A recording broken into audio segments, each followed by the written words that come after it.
Welcome to Snowmobile Sessions Live on YouTube and your favorite podcast platforms. It's the #1 destination to learn about snowmobiling, network with other sledders, and have an awesome time doing it. We'll meet other snowmobilers that share your passion and show your fan photos along the way. Snowmobile Sessions Live. Enjoy the ride.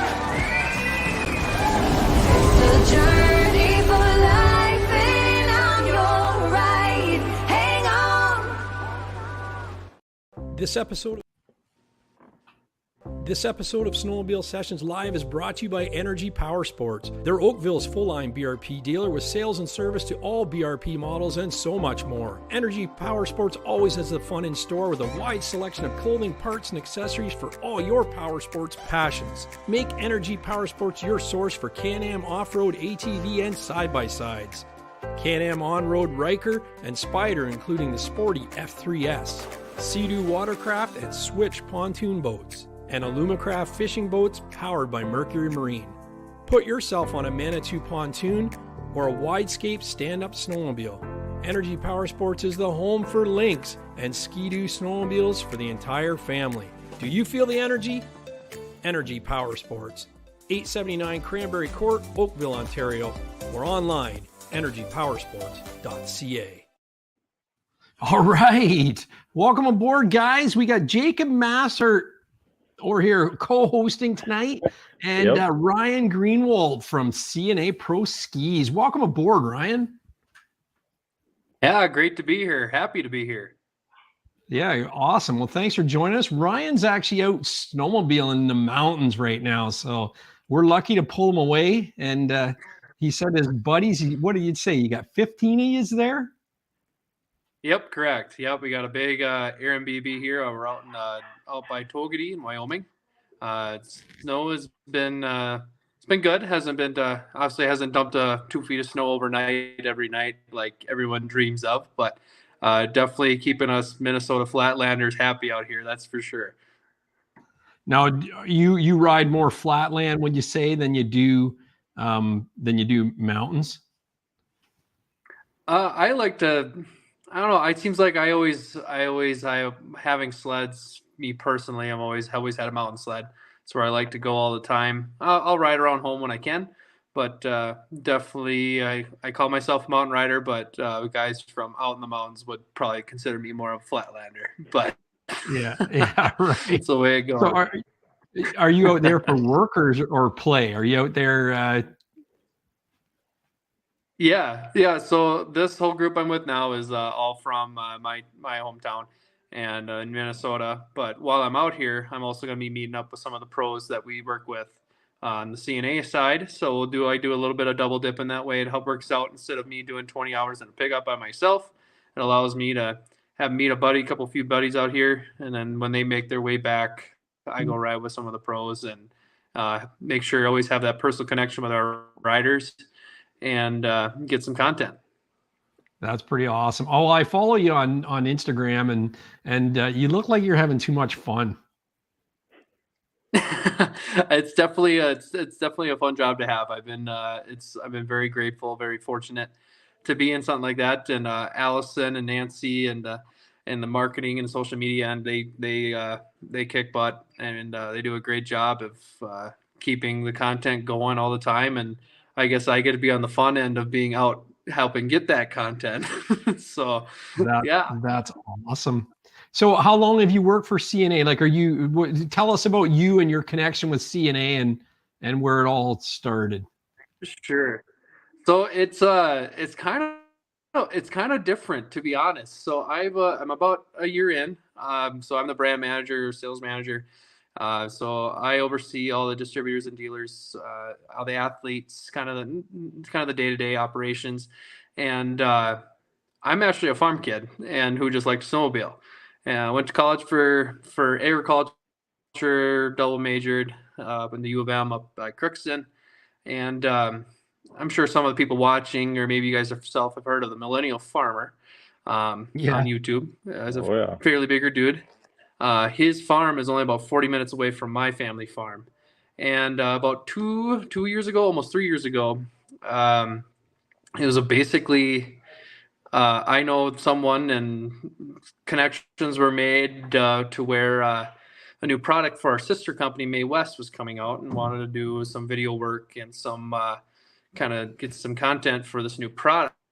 And somehow my family farm got involved, and then Millennial Farmer came out to our farm, did a video, did very well.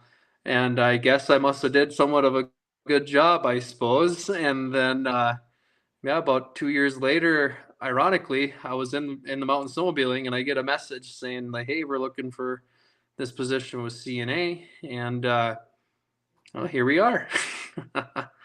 That's great. What a good gig, Yeah, though. so Would you say it's kind of like a dream job? I would say so for sure, because I've always enjoyed spending my time behind the handlebars and being part of that. I've been doing it all my life, and then having the sister company being on the agricultural side as well, when I can help out there when I get the time, is I get do the best of my two biggest hobbies I've had all my life. So it definitely blends in very well. That's sweet. Well, I envy you. You know, let's see what we got in the chat here. We got just going here. Jay Massar. Well, you're right here. You're not in the chat. Wisco Sledhead said, "What's up, everyone? He's going to be late tonight. He's going to miss the first hour doing some adulting." Just Fly Low says, "Hello, everyone." Ghoulies says, "What's up?" Ghoulies, I got to tell you something, buddy. You're the first YouTuber that's done a Cochrane video that makes me want to go to Cochrane. So good job, buddy. Keep it up. The last two videos you put out are just fire. So if you haven't watched Ghoulies Cochrane videos, get your butt over after the show and watch them. So pretty good. Rob the Oil Guy's in the house. He says, "What's happening to winter?" I said, "It's just starting. We haven't got there yet." Let's get Jacob to talk about his speed secrets tonight too. What's that? Robert Reinhardt says he just doesn't like the fact that I always beat him out on a lake. He doesn't even want to race me anymore when it comes to lake racing. This weekend we had an opportunity to line up against each other, wide open, really nice lake, everything like that, and he looked at me. He's like, "No, I'm good." So I don't get it. It's just he just doesn't want to play. I don't know.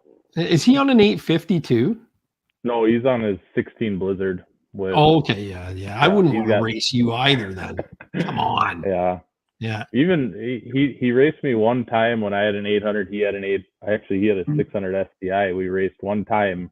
He had studs. I didn't have studs. He lined me up on an icy road going uphill, and he beat me. And ever since then, I studded my track on my old sled, and he's like, "No, I'm good. I don't want to race." And every sled since then, I've done performance upgrades and whatever have you to it. And he hasn't ever had a redemption. So technically he's 1-0 on me, but I don't know if you consider it 1-0 because he's kind of chicken to do it again. Yeah. Well, I think there'll be some drag racing next week. Ryan, we have the Sportsman Lodge sessions coming up next weekend over the long weekend. Okay. We got 31 people registered, guys and girls, and it's a big group. It's going to be kick-ass. We're in a really rustic lodge, the Sportsman Lodge, and Jacob's from whereabouts are you from? And you're lower Green Bay, Wisconsin. Roughly. Yeah, so there's 5 of them coming from Wisconsin. Oh yeah. Yep. So it's going to be awesome. Can't wait. They're going to drink some 5% beer. They're going to drink some 5% beer and be all loopy on us. Oh no. Oh boy. I have more than enough. I have more than enough tolerance, Gary. You can't underestimate us Wisconsin boys. Yeah, I don't know. I've seen a lot of napping photos. You'll have to bring out some Golden Light out for those Canadians to try. Or do you not have that over in Wisconsin? I don't have that. I'm gonna bring. You probably don't have this. I'm gonna bring up stuff to make old fashions up there, which is. I love old fashions. Yep. Yeah. That'll be good. Well, you guys look. Honestly, you guys, the pictures that Wisco and you have sent in looks like you and your girls have lots of fun. So it's gonna be pretty crazy. I wish Reinhardt was coming. Yeah, So, he had the opportunity. I asked him, and he's no. And yeah. he should have took it up. I know he's Yeah, in the chat watching, so I he is. can kind of pick at him a little bit. Yeah. So Renegade X is in there. He says, good evening. Greg Kelly. Hey, boys, another Monday night with Gary and guests. Jeff Dancer's in there. He says, good evening, everyone. His wife, Mary. I got pictures from her. She did the Kelly Shire's breast cancer snow run on the weekend. They finally opened the trails.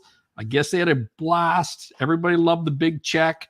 And we got pictures to show of that. So it'll be pretty fun, but glad she did that. And I was happy to be working with Energy Power Sports and Mary Dancer and her team Tracks for Racks on that event. So that's cool. Keith Sir 6306, he says, hey Gary, Anthony Palermo says, what's up, boys? Uncle Bucky's back. I haven't seen him in the house in a while. That's pretty cool. Jay Darren, what's up from Michigan? That's nice. Corey Brock says, hey gents, and warm up going for the next few days. Yeah, that's everywhere, right?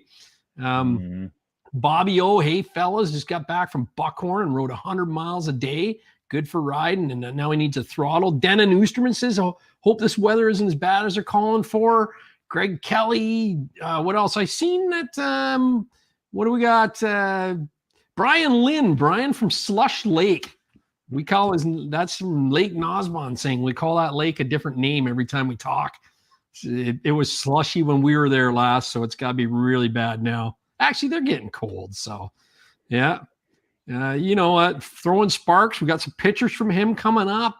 Oh yeah, it's gonna be good. So anyway, coffee, water, and beer. Josh Senior says, "Have fun on the ride, everyone." Yeah, it's gonna be a good time. Yeah.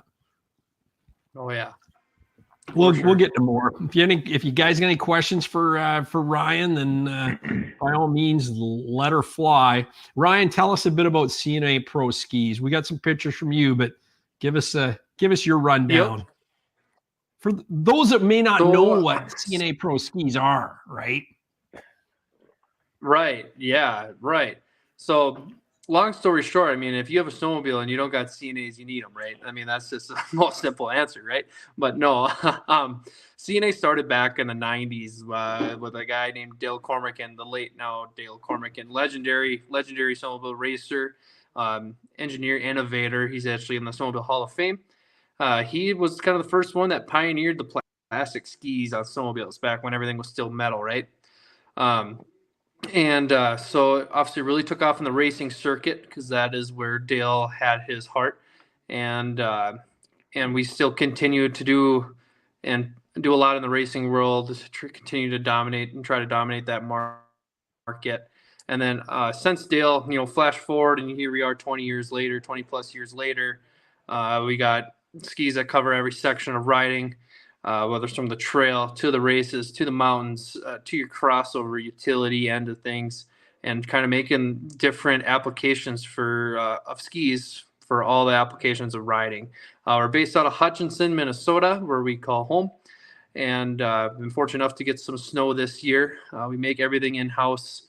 We always try to keep doing more and more on social media with different race teams, different influencers coming in, help make the skis. I think everyone always gets a cool kick of seeing the UHMW poly powder get put in the mold, and then suddenly an hour later you get this ski, and then you get the trimming, which everyone always likes to see all the time, and all the different blends of customization colors we can do. Then our skis are molded flat when Kent puts the handle on. Everyone's just blown away sometimes by that. So,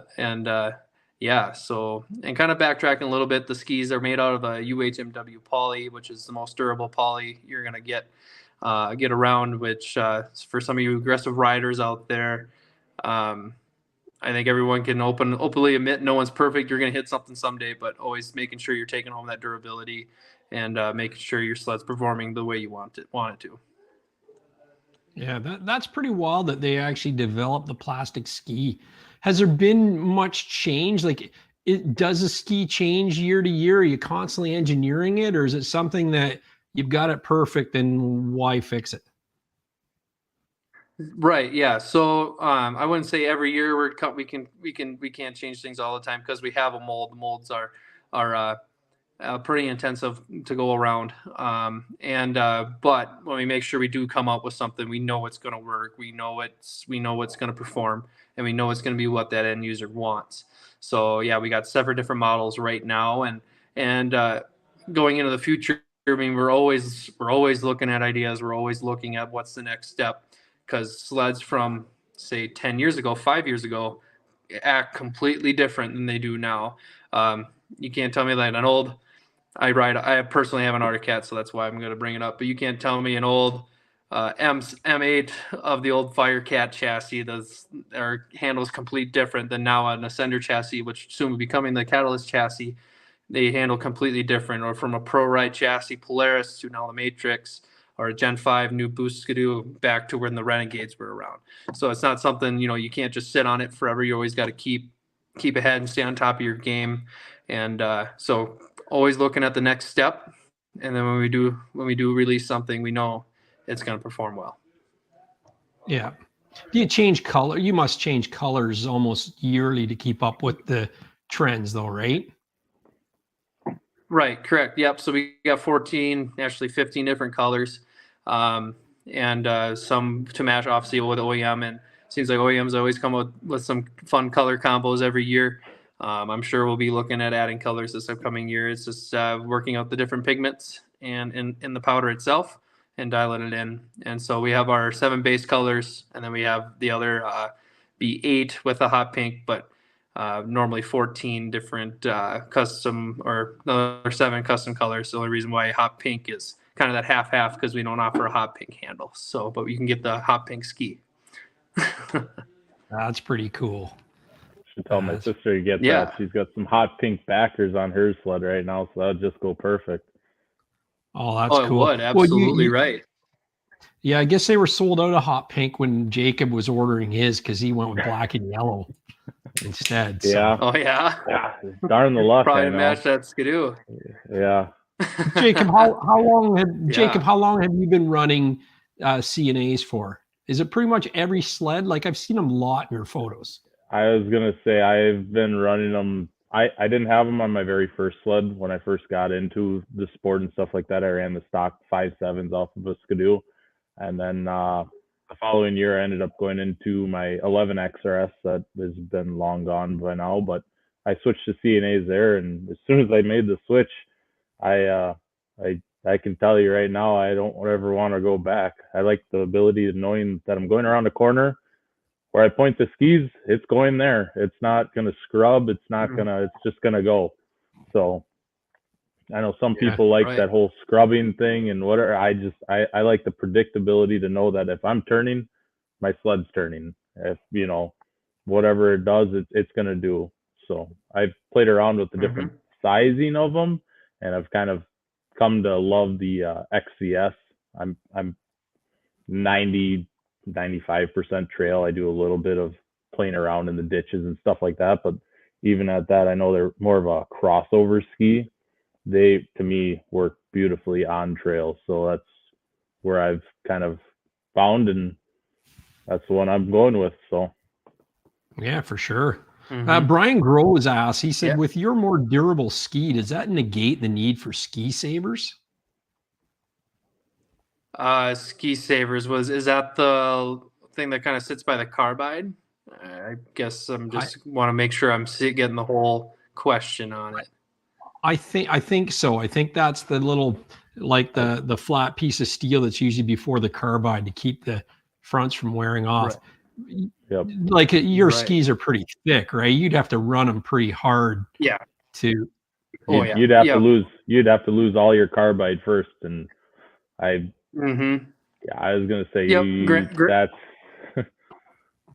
that'd be hard to do. Yeah, you're I mean, every different OEM has different price thicknesses. I don't know those off the top of my head, but would be a considerable amount thicker because of that. And just like he just mentioned here just a second ago, you're gonna have to wear out your carbide basically completely.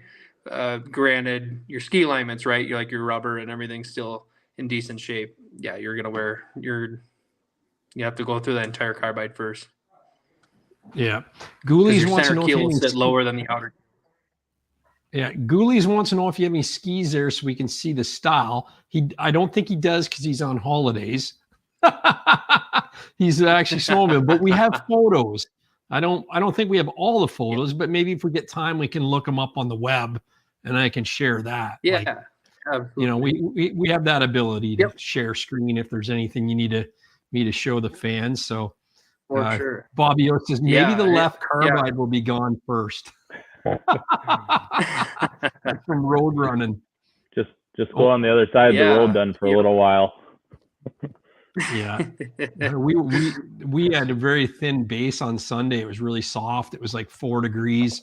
Roads are getting bare. And my son goes, the manufacturers of all these parts must just be like this when we get Southern Ontario trails open, because it's all parts, right? Oh boy. Yeah, for sure. Oh yeah. What do you think makes C&A better? Well, are they better than everything else? And what would you say makes them better than other OEM or other manufacturers out there? Right. I mean, I think I would be wrong for me to say that I didn't think they were the best, right? But the main thing is the overall durability. We're making out of the highest durability of plastic or a poly there is. And so that's one big kicker. And then the two is that we have the design around it to be a more aggressive ski than OEM. And like it was stated before, I mean, it gives you that confidence of when you're going to turn the skis, you're going to go there, you're going to plant, and you're going to turn. It helps reduce the amount of pushing and darting. Granted, there's how many different carbide setups out there. So and different ski tracks to where it may not, and conditions where it may not completely eliminate it, where in most cases it will. But it's that's kind of the main difference, is just kind of adding that performance, that extra edge, and that confidence to where you're riding, rather than sometimes where you seem like you can just lightly set your hands on the handlebar and just keep your throttle where it is because you can just follow the guy right behind you. And or when you go in a corner, you're not going to start on the inside and then fall out to the outside on your way out. It's adding that extra part on the rails, and then that's kind of a trail aspect. But in the race world, it's going to turn when the snow is completely sugary on a track, because it's got an aggressive bite, aggressive keel, aggressive outer keels. In the mountains, we got different applications of how the bottom of the ski is rounded to help get on edge, hold an edge. And then again, when you counter steer and lean, it's going to point and shoot.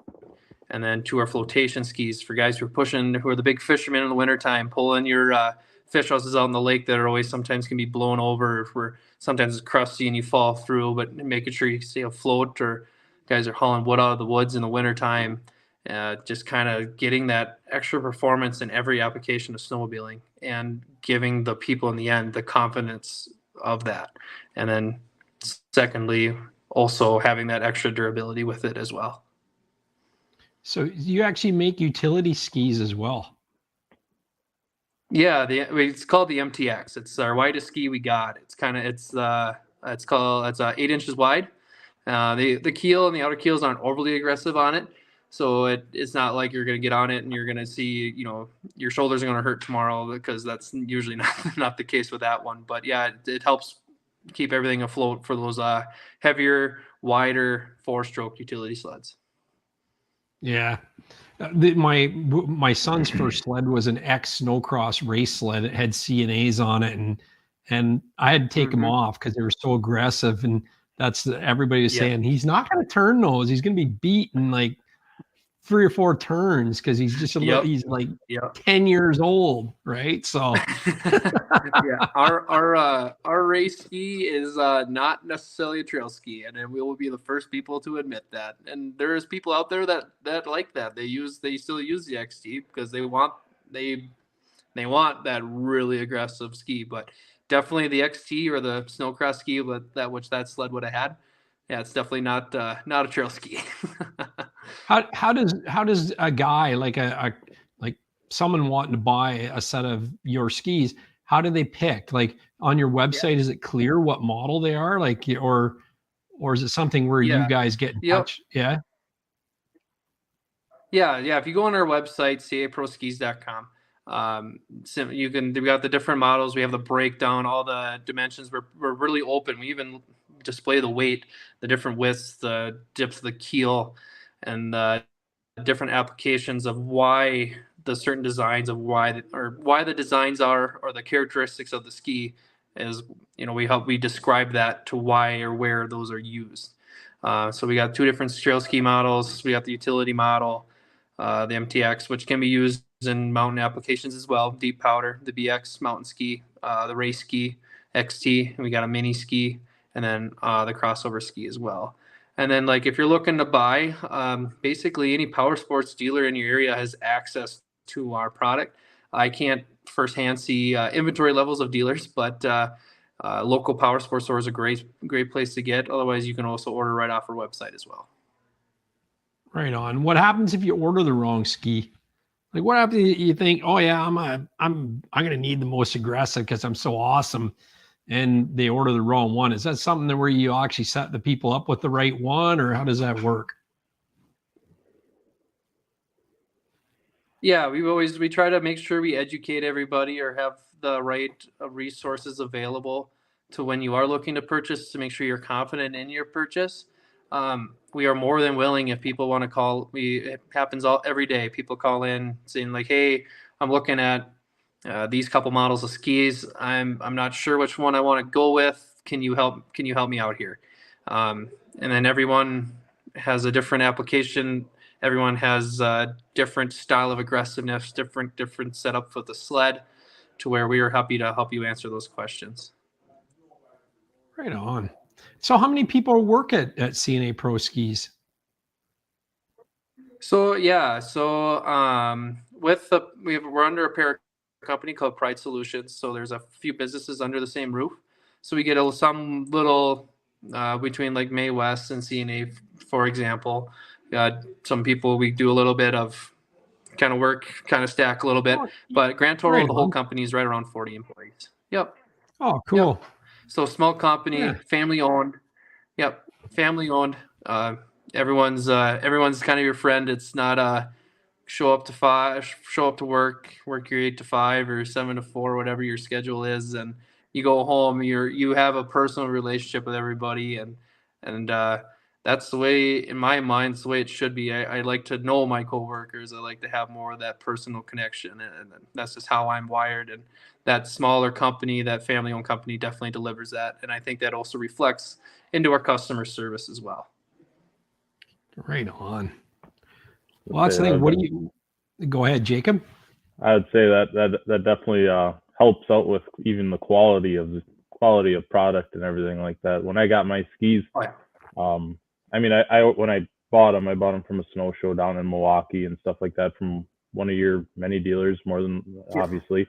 And when I got it right out of the box, I mean, the thing was perfect. There was not a scratch in it. There was very well boxed, ready to go, everything else like that.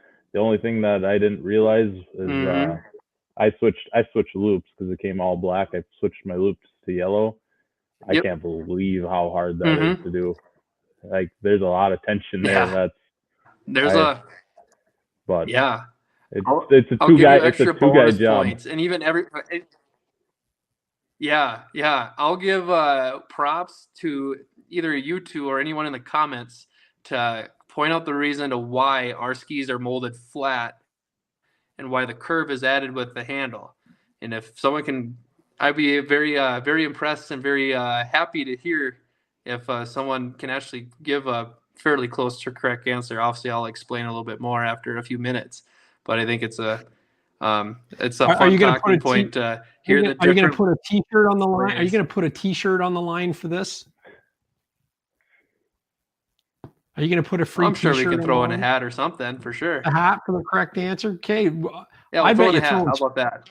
I bet you there's a couple of smart, fast Google searchers, I'll say, in the fan base. I was gonna say I have one idea in my head. We have explained it before. Say it, Jacob. You might win the hat. All right, should we do? Gooley says strength. Yeah. Should we put a timer on for 5 minutes? the only thing Gooley says it's for strength. on the right track. That's the point. I was going to say the only thing I could think definitely is a point of it for sure. It's with being plastic has a tendency to hold a shape or has like a memory in it. So you do it flat so that way over time the ski doesn't lose that strength right in the upper keel of it. It doesn't want to come back farther than what it is already. So you always have that tension right there. Yep. That's the only thing I could think. Definitely on the right path. Throwing Spark says more pressure on the carbide. Definitely both are on the right path. Is more pressure on the carbide the answer? No, doesn't sound like it. Not necessarily. No. No one's got it. Rob Your Reiner weight will says come off the spindle for that on that aspect. Yeah, Rob Reiner says how many bush lattes did it take? I think it was only one. It's a 2-guy job, and how many bush lattes? Yeah. Actually, you would know my dad helped me with it, so with him it was probably at 4. least one, right? Yeah, well, it was 1 for me and about 3 for my dad. He's usually 1 to 3 with me, so. Yeah. We'll let the My answers. question is how did you? What was your method of changing the loop? Well, I pulled the old ones off. Pulled the old ones off, and then we hooked the front loop first, and just pulled. I pushed really hard right at the tip, and he pulled and just pushed it in. I mean, it was not an easy, like it took strength to do it. I mean, but that was, you know, after we did the first one, it was golden. It wasn't hard for the second one, but it's definitely surprising. I didn't expect it. I mean, when I pull loops off of like a Skidoo 5.7, when I pull loops off of a 5.7, sometimes you actually have to push them back because they're already too far back. What does that tell you? Jay Darren says, does it make them stronger with the? Does it make him stronger with the bend? Preload for, here's another answer. Brian Gross, preload for stress strengthening. Everyone is definitely on the right path. Each of those are their point. It's like stringing a recurve bow. Yeah. So is anyone close enough to give away the answer yet, or you want to keep it rolling? There's one that the strength is definitely 1 point for sure. Absolutely right. Because then you don't get that stress there in the middle because that's where that plastic, like Jake said, is at natural state. You want that natural state to be flat. But there's one other main point that I guess people wouldn't really ever think about. And it makes you kind of go, at first you're like, oh, okay, yeah, for sure. And then when you really think about it, it's like, oh yeah, I can absolutely see that. But I know the answer. I know the answer. It's from when you ship them from China. It's flat in a box. No. I just thought of something Probably right now. Made in the USA. Ryan just kind of gave it away in the back of my head. I'm thinking it's literally as the poly, like your poly, the actual applying the powder, because it's the powder that goes in there first in order to have it lay flat and even. Along with the strength, you put it all in there even. If you had a curve on it, the poly wouldn't go all the way up. Like it wouldn't be uniform. The whole ski itself would not be a uniform ski. There would be ways to mold with that curve in there, but good. That's another good thought though, for sure. All Terrain TV says keeps the going back ski to your from handle. Keeps the ski from snapping on the bend by making the curve tight. Yep. Is he on the? Who's the closest? Yep. Everyone's nailing the. They're nailing the. Yeah, they're all. I'd say they're all pretty much right there right now with all hitting the strength part. Yep. Yeah. So Gooley's got this. Gooley's was the first. Yeah, t-shirts for all. Gooley's got the strength. He was the first one. Okay, so we're gonna give Gooley's a hat. Yes. Tell you what, if you got to send the hat to me. You got to get it to me before next Wednesday though. And I want you to send me extra stuff for the lodge sessions for door prizes. Okay? Deal? You guys heard it. We can figure that out for sure. Deal. Okay, we'll figure it out. We'll talk after the show. For sure. So what's the answer? Tell us the answer. Sounds good. We'll make sure. So the strength is definitely one part. For one, the memory, and the handle and the ski creates that tension, that fighting tension against each other, because the ski wants to go back to where it was molded, which is flat, and then the handle back to its curve to where it was. So if people get a new pair of handles and they don't look the same, it's because the one other handle was kind of stretched out because of the ski curve, adding the ski curve. But the one you actually mainly think about is, it kind of ties in with the strength, is that say you hit a hard pack of snow, you hit coming into a hill, as your ski front hits, your handle wants to pull that tip up. It helps pull that front end of that ski up because it wants to go back to where it was. Then once it reaches out, the ski pulls it back down because that's the way it want to go. So it actually kind of helps in almost like a suspension and a flotation hit. I know it's kind of one that's probably making some people turn their heads a little bit, but if you really think about it, and instead of hitting something dead on, it gives that flex, it gives that extra little hit of a suspension work, rather than being something that was rock solid being formed in that state. Yeah. Jeff says that he bought the trail skis, but they're hard to turn.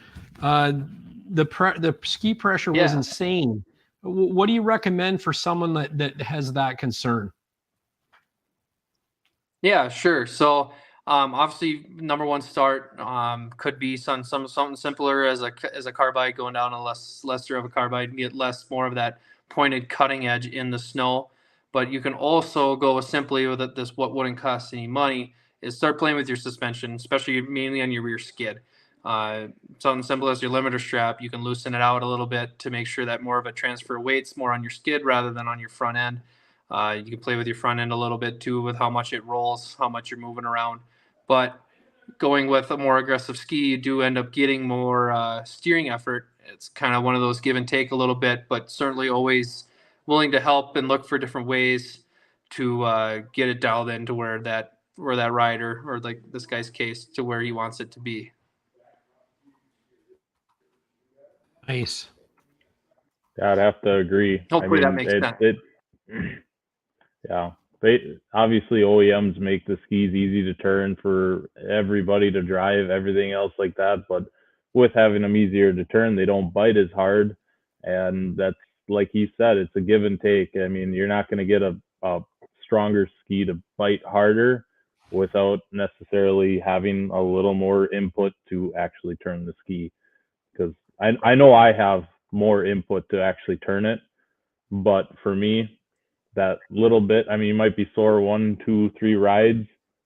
Now I've ran them for a couple of years. That strength builds up. And honestly, when I hop on a stock sled with stock skis, I'm wondering if I think I could do it with one finger. You know, it's crazy. And I love when I hop back on mine, because it's just the confidence. The confidence is key. Yep. Absolutely right. Oh, that's cool. Nail it right on the head, Jake. What's something, Jacob, that you don't know about C&A Pro Skis that you want to ask? Well, I guess one would be a question or a comment that Rob, I don't know if he's still in here or not. He's been in the chat, but Rob made the comment for one of my skis that I used to have. He actually ran them for a little bit. He was another one. I can call him old. I'll just call him old. That's fine. He's an older guy, you know, and he didn't really care for the aggressive turning, but his more bigger, I don't want to say complaint, but just a thing about it would be, I believe they were RZs, if I'm not mistaken, C&A RZs. And the center of the carbide was not centered on where it hooked up to the spindle, if that makes sense. So it was actually like toe forward a little bit. The skis themselves were like, there was a lot more ski in front of the spindle than there was in the back of the spindle. Is there any reason for that, or is that just kind of what you guys came up with? Or yeah, so the Razor was developed before my time. I guess I'd have to go and really flip it over and see where the center of the carbide is, rather to the spindle, to know off the top of my head, as I don't have that. Can't recall that right away off the top of my head. As to why that was right away, it's definitely something I can definitely look into, and something I can send back into you guys to answer on a later session. It's kind of one a quick hit. Hey, here's a question answered from Ryan over at C&A. But you should, with the correct dampeners and everything, because a dampener is a wearable part. So as dampeners wear out, your ski dangle will become. You should see pretty much even wear on your carbide. Yeah, I think the carbide wear was never bad. I know he literally just put it in the comments. He said something about how he feels twitching on the tips of the skis. I mean, I think he's just drinking too much Busch Light when he rides, but that's just me. I don't know. I loved them. Yeah. So you love the Busch Lights? Yeah, both. Well, yeah, both. Yeah. He just says he's getting old. Fine. He goes, I'm old. Fine.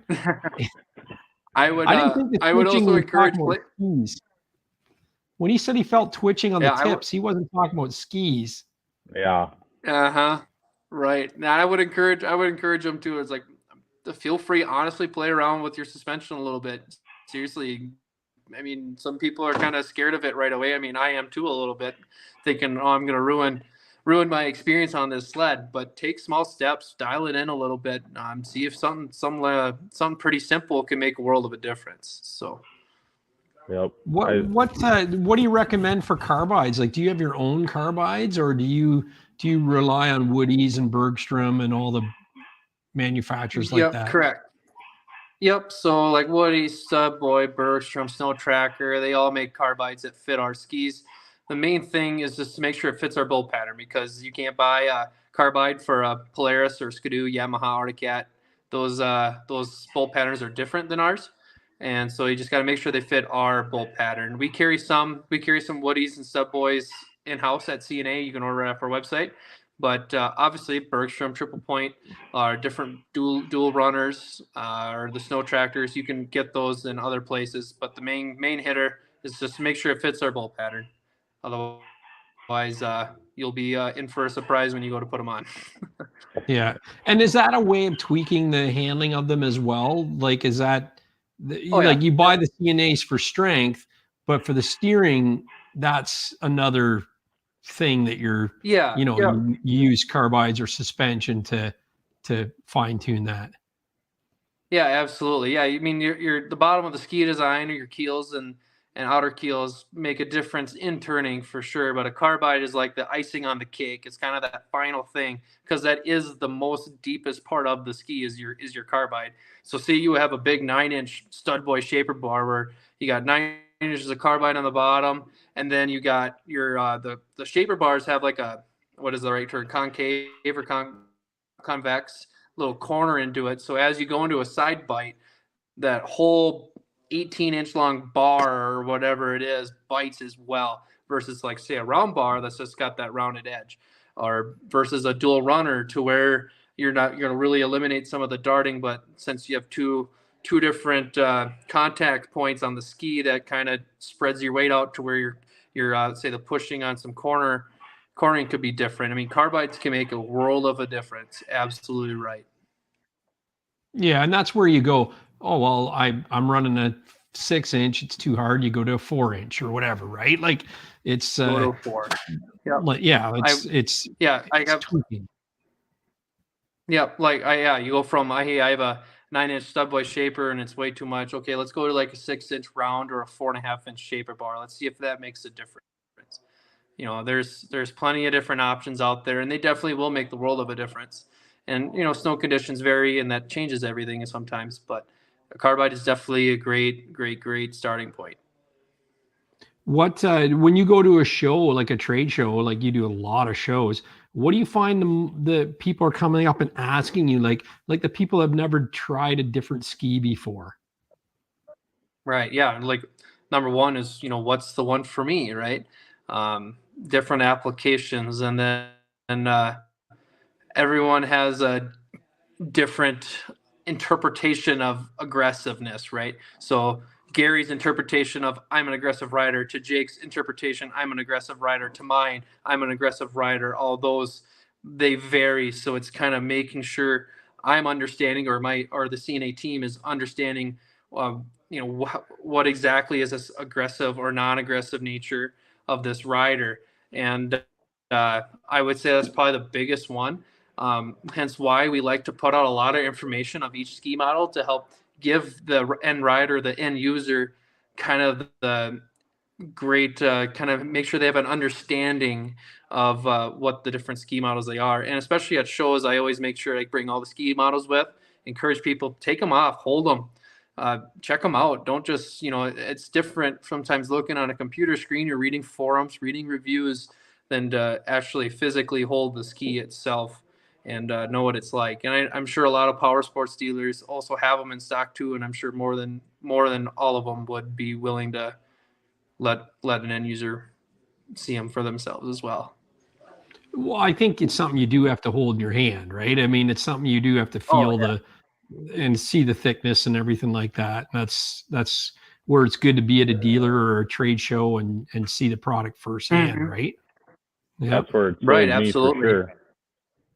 Yeah. Do you find color is as big a factor as, like the manufacturers don't have a lot of color offerings on the skis? Do you find that color is probably the number one factor that people switch over to your ski, or what would you say? Do they already know they want something that's going to last longer and handle better?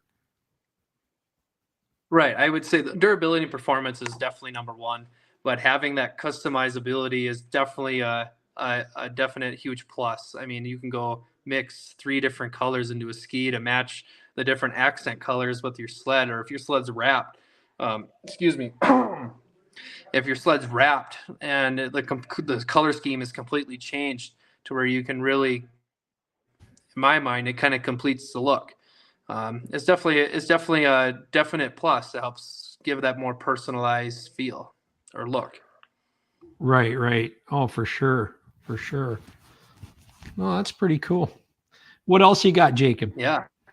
Well, I was going to say how you were talking about the trade shows and stuff like that, and going and actually feeling the ski, everything else like that. When I was down at this Milwaukee snow show that we have, that's one of the closer ones to me, not exactly the closest, but, and even heydays, it's something to actually, like, when whether it be C&A or any other aftermarket company shows you their product and says, hey, we have confidence in our product. This is what it is. Come and feel it. Come and look at it. Look it over. It's one thing to see it online, like you were saying, but to actually see it in person, feel it in person, to me, you're right there, tells you that you guys aren't shy. You guys are ready to do it. I mean, you see it on all the snowcross racers. I don't know. I've been to a couple of them, snowcross races and stuff like that. And, when you see that stuff in person, I mean, you watch it online, it looks like they're going off big jumps, nothing too crazy, whatever. And it feels like you go off jumps like that. When you see it in person and they are 2, 3, 4 times as high as you are, coming down, landing stupid or what, just the sled, every aspect of that sled. Yep. Every aspect of that sled is getting just beat up, and the skis, they run them all year. They don't break. They just work all year long. So you look at that, the ISOC series or whatever, you run whatever it is, 16 or 8 races, 16 races, 3 nights, 3 times a week, just beating them up, and they don't break. Everything else on the sled's breaking, and that's not. I mean, that right there to me is, there's nothing more to say than that. I mean, it's pretty obvious. Yeah, I wish I had the video, and I can't remember who has it, but someone has a video of a snowcross racer coming off like a triple. I mean, obviously they're hitting these jumps at a really good clip of speed and a lot of air, and this rider kind of came down more on the tips, but it's a slow-mo video, and watching to the point of having the curve added after, watching that whole tip come back up and then rebound and go back to its state again. Those guys really are a true testament of durability. But yeah, I mean, at Heydays is one of the biggest shows we go to. Obviously, we don't hit all of them, but we are fortunate enough to have many great power sports dealers and distributors that we work with who are going to a lot of these shows, who do have the products on display. And I would encourage anybody that is curious to talk to me, talk to the team, go to these shows, feel them for yourself.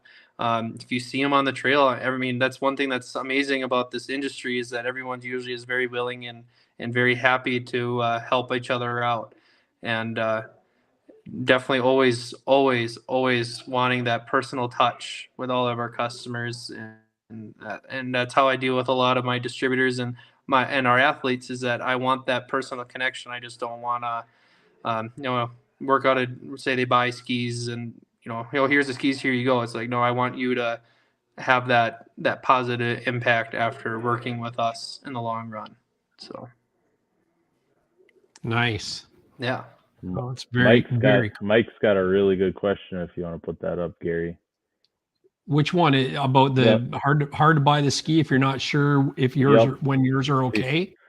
See if he that's can when you buy it for color. Yeah. If you think the skis are good, just buy it because it's a pretty color. Yep. I was gonna say there you go. That's probably your biggest, setback. I would have to think is some guys, think like, well, my stock skis are great. They work fantastic. I love them, blah, blah, blah. Why should I make that switch? Why should I jump to C&A, Right. Yeah. Yeah. I mean, one is it's what you're used to. And I get that. I mean, and I will never bash an OEM ski. I'll never bash a competitor ski.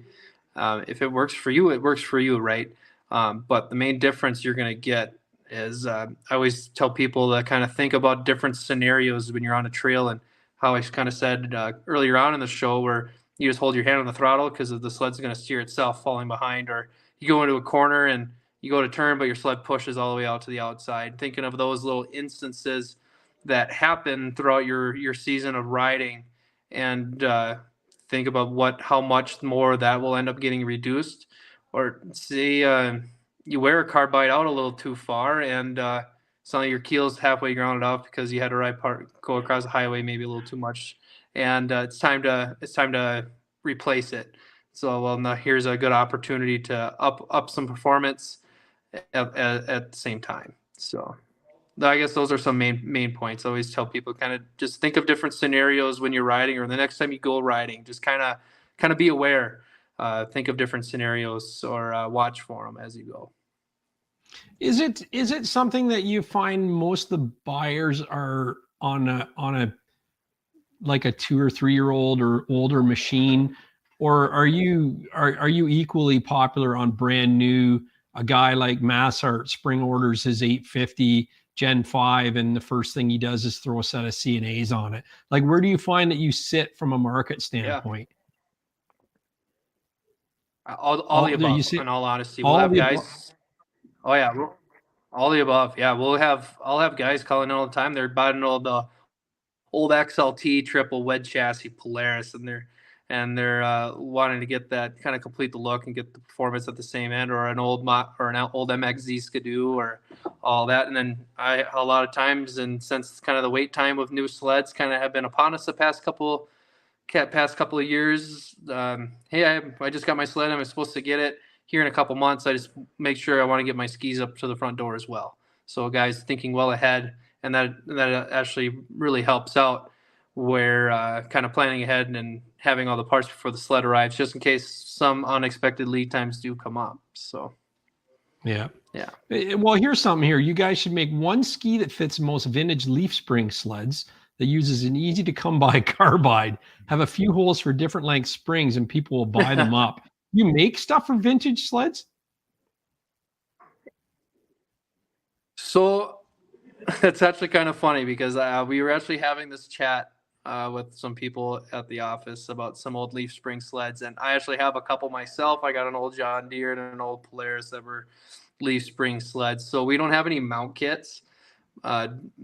in stock or readily made, because you got the two different mounting locations to where we just have the one in the center. Now, has it been done? You bet you it has. Levi LaValle has done it on a couple of his older ones, where he'll basically have to custom fab up a mount kit to make and go on. Now, is it something that is out of the question in the future? Not at all. Is it something that's coming tomorrow? I can't promise that, but to where it was a different mount kit, or whether so if it's something to where it's a high demand and people are going to want it, to where you probably end up having to drill your own holes or different aspects like that. But whether it's, having some different rubber dampeners or something where you can put in to maybe work with some leafers, it could happen. Yeah. That's cool. Are you guys shipping immediately? Jeff asked this. Yeah. Or do you have supply issues like the whole world has? Yeah. So the only thing that we are not shipping out right now is colored handles. So right now, all I can get is black. But good news is that we actually added a whole additional mold for our handles. Our handles are molded the same way the skis are. It starts the same as like a powder, compression molded. So we just got our additional mold in. They will be coming back soon. I don't have an exact date of when. That is really the main thing. There might be the custom skis when you blend in colors. We usually always say 3 to 4 week lead time on them. So now as we're getting into February, custom skis could be more on the tail end of the season, depending where you are in the world. But other than that, we're like 2-3 days turnaround time for the in-stock colors. Right on. So you stock a lot in your warehouse. Yeah. Oh yeah. Oh, that's yep. Like our 7 base colors, we got inventory ready to rock and roll. I would say right now, 3 days at the worst to get it out the door. So. And if someone wanted color handles, that's something you could always order afterwards on their own, right? Yep, absolutely right. Yep. So say you wanted blue handles instead of black. Well, you can still get the skis right now. They'll come with black ones, but down the road when the color handles are back, you can certainly swap like Jake did. You can swap on the blue handles. I do have a little tip for you, Jake, and for other people watching, an easy way to change out handles. But and then you can just have a replacement set of handles in case one of the worst happen. So tip for changing color or your ski handles is actually take a ratchet strap around the base of the ski before you unbolt anything, and then tie it around your A-arms and just have it snug. So when you take out that bottom bolt, the ski keeps its shape. So when you go to rebolt your new one on, it might only take a click or two on the ratchet strap to get it lined up again. I didn't have a snowmobile when I had mine. Mine was still still en route to dealer, so I didn't want to pull the skis off my other one. So it was like, but yeah, my stock skis never even touched my new sled, minus whatever was in packaging. But they actually went right onto my sister's sled. They never even did that. So Uncle Buck says, do you do custom colors? Can you do lettering? So the lettering is tricky. So since it starts as a powder and it turns into like a really thick gel, you get bleeding that happens. So getting an exact like straight edge, whether it's a design or lettering or anything close to around those lines, it gets really tough. So we don't offer that. I've seen people put on decals and stuff later on, whether it's on the top or the bottom of the ski. I have seen that, but we do not offer lettering in the mold just because it's very difficult to do. Yeah, right on. What do you say to somebody that says that the C&A's bent an A-arm and broke a tie rod on a Polaris? Is that possible? Or is that user error? I would say you'd have to hit. That's user error. I would say you have to hit something pretty good. Usually if I get a call in about something that broke or an accident occurred, my first response is, first off, are you okay? Because usually those skis will outlast other parts usually. So it's usually my one-liner right away. Are you, first off, are you okay? Let's start there. So yeah. Yep. Not on her son, on her friends, he says. Yeah. He's probably had too many bush lattes tonight, knowing him. Yeah, he said he texted me. He said he's like, I got some work meeting or something. I got to actually be an adult, so I don't know. The skis took it like a champ, Wisco says. See, Wisco says the skis took it like a champ. That's good. Exactly. Yep. Oh, he's texting and driving as he's doing this, so it's probably all wrong. That's scary. Yeah, that's scary. What are you doing, dude? Yeah. Jeff asks, says, will your company diversify its product line beyond skis to other traction products, carbides, picks, etc., or just stay in your lane?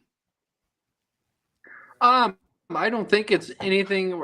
I would say we're open to things. Obviously, skis is kind of our bread and butter, but definitely whether it's like the carbides to where we carry them, not necessarily that we make them or produce them, but we carry them to add into like a package deal.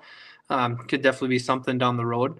So I wouldn't say an absolute no, but not a we're gonna have 50 new products this year type quick yes answer to that. Yeah. Do you make skis for like timber sleds and like the MX sled the motorcycle conversions? Yeah. You do? Like, is that a stock? Yeah, we don't product? have a ski direct. We don't. If someone wanted to take, like, say the XT, the race ski, or the MTX, and make a mounting bracket to put on their sled, on that timber sled, absolutely. We don't have a dedicated snow bike ski right now or mount kits, but I have seen it done. I've gotten pictures before. Heck, I've seen a guy converted a Harley into a snow bike, and he had our skis on there. So sometimes if there's a will, there's a way. Yeah, that's pretty popular now. Everybody putting like super bikes and stuff and putting the ski bike kits on them. So yeah. Bill McCleary's in. He just got in from, he said he just got in from sledding. Beautiful night on the big old moonlighting the way. Oh yeah. Hopefully it's not soft where you are, McCleary. There you go. That a little bit. The only thing I can do is look outside and wish we had more, but yeah, you don't got. You know what? Much it's bringing the sled price. It's bringing the sled prices down, though. Yeah. We got snow, just not where I'm at. It's just. I mean, I think we got like 3-4 inches on the ground, just enough to not make it green. Is basically what it is. But it's that's a lower snow amount. Yeah, it's gonna get like 40-some degrees, and it's all gonna go bye-bye this week. So, but that's why I have a truck and trailer, and that's why I head north. Yeah. Yep. Yeah, exactly. And we're pretty fortunate in where I'm at in Minnesota. We got the past 2 years have been good snow years. We could definitely use some new fresh stuff for sure, but definitely been able to. The groomers have been going on the trails. If you want to, you're the guys that like to ride the ditches, you can definitely do that in Minnesota. And obviously there's a big chain of us that like to go out west to where it's a lot steeper, and that's where I'm at right now. So, yeah. Right on. Hey, do you want to have a look at some fan photos, Ryan? Let's do it. Yeah, let's do it. Okay, we got some good photos coming up, so I'll just run. Fan photos are brought to you by Fast Track Snowmobile Traction. This season, quit sliding sideways on the ice and losing races to your buddies. A Fast Track stud kit will help you with improved braking and give you the arm-ripping acceleration you crave. I put over 3,000 clicks last season on my Renegade 850, and I'll tell you, these studs exceeded my expectations. Not one broken stud, my eye-to wheels still look like new, and they hooked up like I was on rails in the twisties, inspiring confidence every ride. Fast Track Top Gun kits are the highest rated stud kit at 4.9 stars with over 230 reviews. The studs are heat treated stainless so they are strong and they don't rust. The kit is lighter, easier on the track, and has a lifetime warranty against breaking. Each kit comes with a track specific template for complete balance with over double the scratch lines from stock templates. All listeners when purchasing a stud kit can get a free install kit, a $30 value.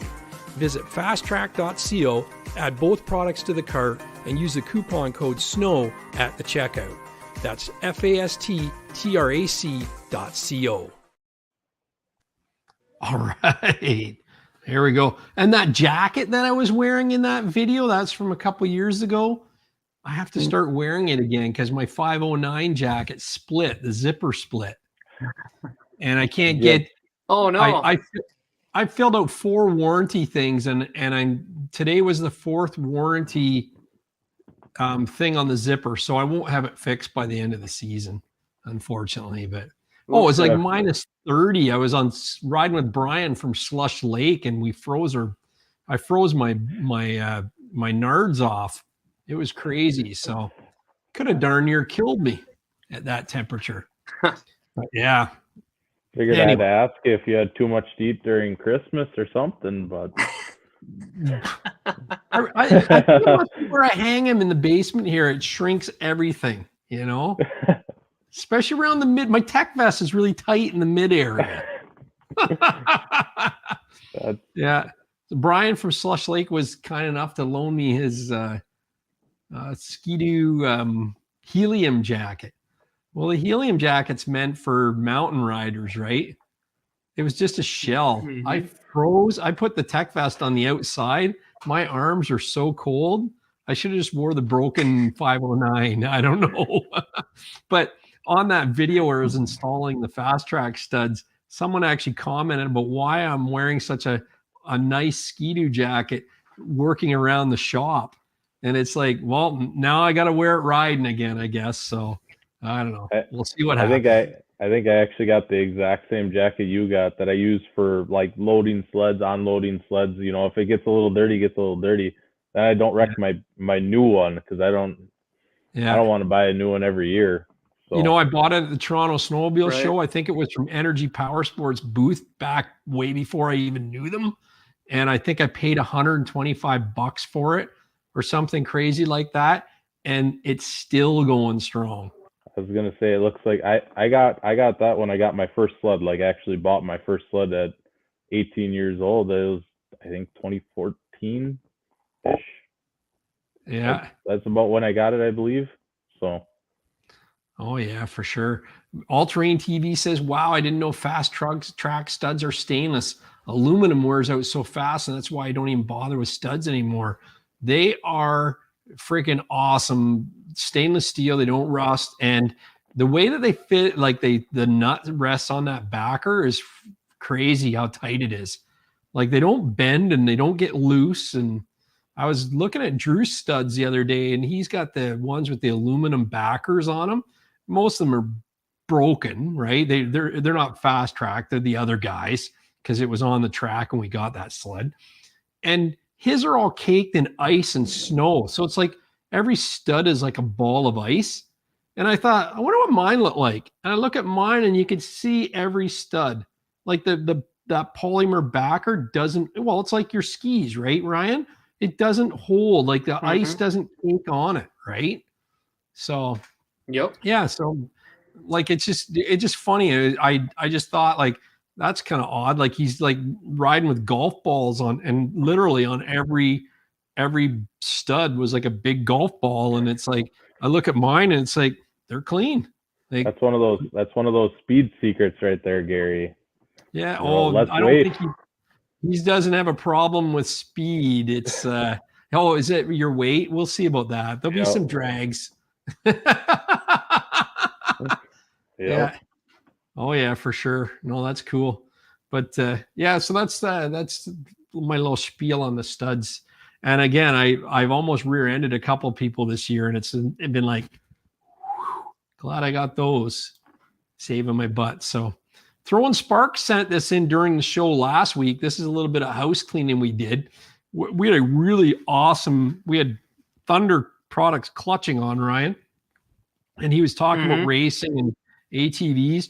And there was a crazy conversation going on between All Terrain and Throwing Sparks and stuff, and talking about the 350X and the 250R. And this is Tim Throwing Sparks Nisley. He says this is his buddy Mac racing the vintage 200X in Ashtabula, Ohio. And he was 62 years old.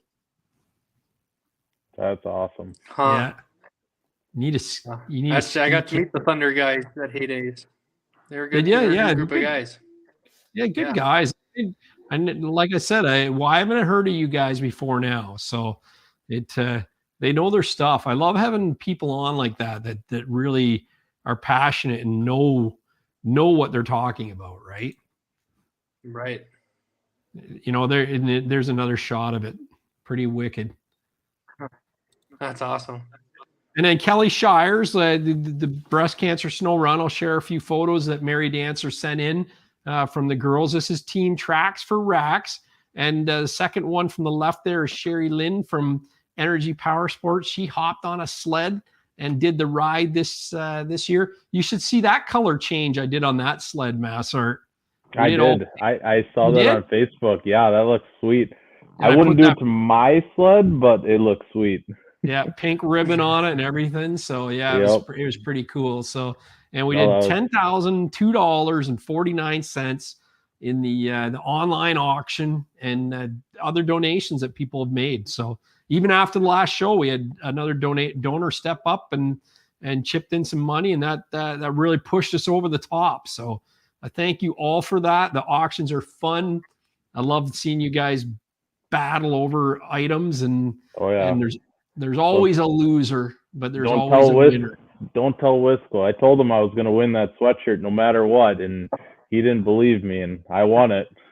Yeah, I got another one coming for you, so just bear with me on that. So yeah, that sounds awesome. Yeah, for sure. That was my wife's mistake, so I shouldn't say that out loud, though. Cool. I might get hurt. So that's no problem at all. So. And there's a big check, and they took it for an oversized bank, and they had it cashed in time, and away they went. So a lot of fun. This is the compound yard. Now, in this area, the trails were not open until the day that this event, on the Friday of this event, started Saturday. And I think they were holding them for the ladies before they opened them to the general public. So you can see it's a good group this year, and they got their ride in. Lots of snow. I see an issue with a couple of these pictures here, Gary. Oh, I bet you I know what you're gonna say. I don't see one set. I bet you do. Don't worry, I got a good. I made sure I got a good picture in here for you. Yeah. Do you find, awesome. Ryan, do you find, Ryan, that it's more of a man's product, or do you have some ladies that rip the C&As? Oh yeah, absolutely. There's ladies that rip the C&As too. You bet. Yeah, there you go. And here's all the pink, Team Pink. I think they called this picture here, all posing for a shot. Tutu on. That's awesome. Yeah. Some of them had eyelashes, pink eyelashes on the headlights of the sleds and stuff. They do it up right, these ladies. So we have to get a pink tutu for our ride. I'll let you wear it, Gary. For sure. You see, there's one with a bra on the windshield there. That's Wisco's Polaris, right? And hey, this is I put this video in. Hopefully it plays. I don't know whether we'll have sound. Probably won't have sound, but this is what we got to do at the lodge sessions here. I click on this. Yeah, I doubt we're going to have sound on this one. Yeah. Are they doing like a train thing or something like that? Yeah, they're all dancing. Is there Shania Twain? Man, it's Shania Twain. There we go. Twain. Man, yep. I like to feel women. Something like that. I don't know the lyrics. Uncle Buck's gonna have to help me out with the right lyrics on that. So no, that was a good time. And good time had by all, and I thank them for sending in those photos. That was pretty cool. So Wisco Sledhead, he sent me some pictures last week, and I didn't put them up. He was the only one that sent me in photos. Shame on all you guys. Greg Kelly gets it right. We'll get to his photos, but Wisco says another fun-filled weekend of braaaping. He rode with his dad, his wife, Massart, and a few of his buddies. This is last weekend. They threw on 170 miles on Saturday. No complaints here. He's got 750 miles on the season so far. See you in a few weeks with the sun emoji. If you can pull up my YouTube and show my most recent video, It's worth a laugh on the podcast if you have sound, which I don't. And if I did, I would have got demonetized because there's so many F shots in that. You'll have to just go on Wisco's Instagram and watch it, and you'll know exactly what I mean. And away we go. And then he says it was this is last weekend here. There's a color change I did on a new Gen 5.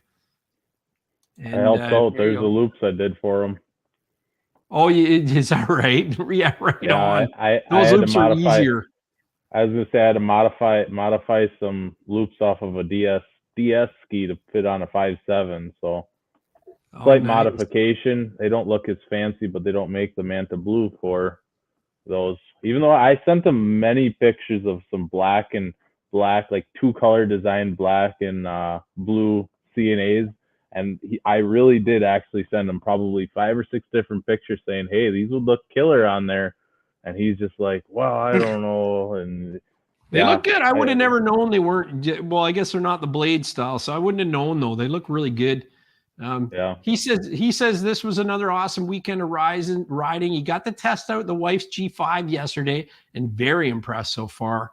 He added another 150K clicks to the season total, sitting around 950 miles for the season. Good job, man. He's got to catch up. Yeah. No, that looks good. Yeah, can't beat these days. There's another one. There's the old kitty cat. So this is one you rode with him, right? No, this was this last weekend. So we had different groups and stuff like that. They had like a radar run or a lake race on the flowage that his cabin's on. Yeah. And I was actually probably 100 miles away at the time when he took this picture. I know he sent it to me.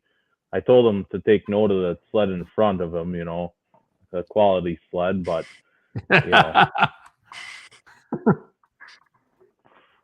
no, they ran some vintages out there, which is awesome. Whenever you get a vintage sled out, it don't matter what brand it is. You get a vintage sled out there, it's cool to see the old iron running. Yeah. Yes, absolutely right.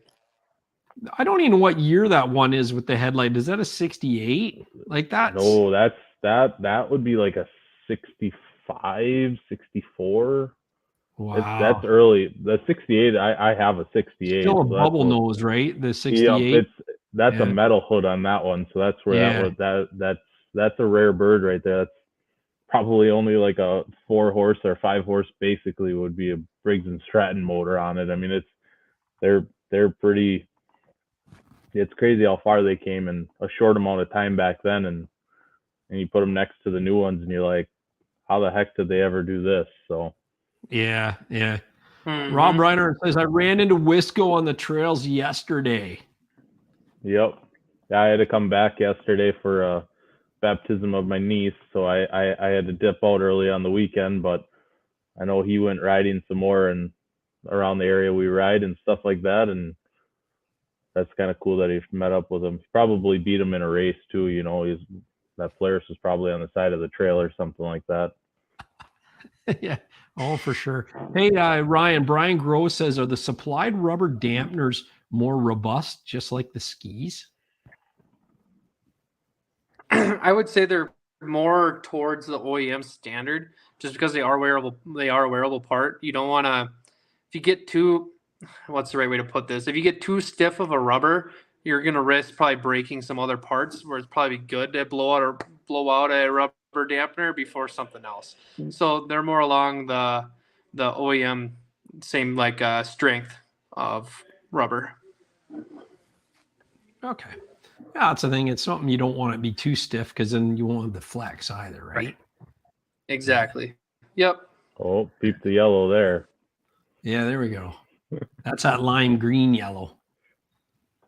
Yeah. Mm-hmm. I'm hiding the XRS back there in the corner. Yeah. The Manta green. And then I'm hiding the XRS right back there, 2018 or whatever it is. That's one of my buddies. That's actually my sled in there too. I'm next. Is it really? So. Way back there? Rob Reiner said we were talking crap about you, Jacob, for wimping out. Yeah. I don't know. I had invited a buddy out to go ride, and he said he had to go visit a friend of his that had knee surgery. I said, the guy's knee's going to be there tomorrow. We may not have snow tomorrow. So, you know. Yeah. Yeah. I had to be a good uncle. So sometimes you got to do that. Corey Brock says he's back. Nothing wrong with that. Corey Brock said he's back. He just finished putting 7 locks on the new trailer. I'd probably take the tires off of that thing and put them on every week after that. He had trouble putting in the 2,000-ton cinder blocks in front of it. That's for sure. Yeah. Uncle Buck says, I'm glad you got a new trailer, Corey. I am glad too. I missed him. I'm happy to see he's getting back into it there. So, but yeah, Greg Kelly, here it is. He says, Gary, I noticed not too many fan photos lately. You guys are buggers. I said to him today, I don't know why, because I'm still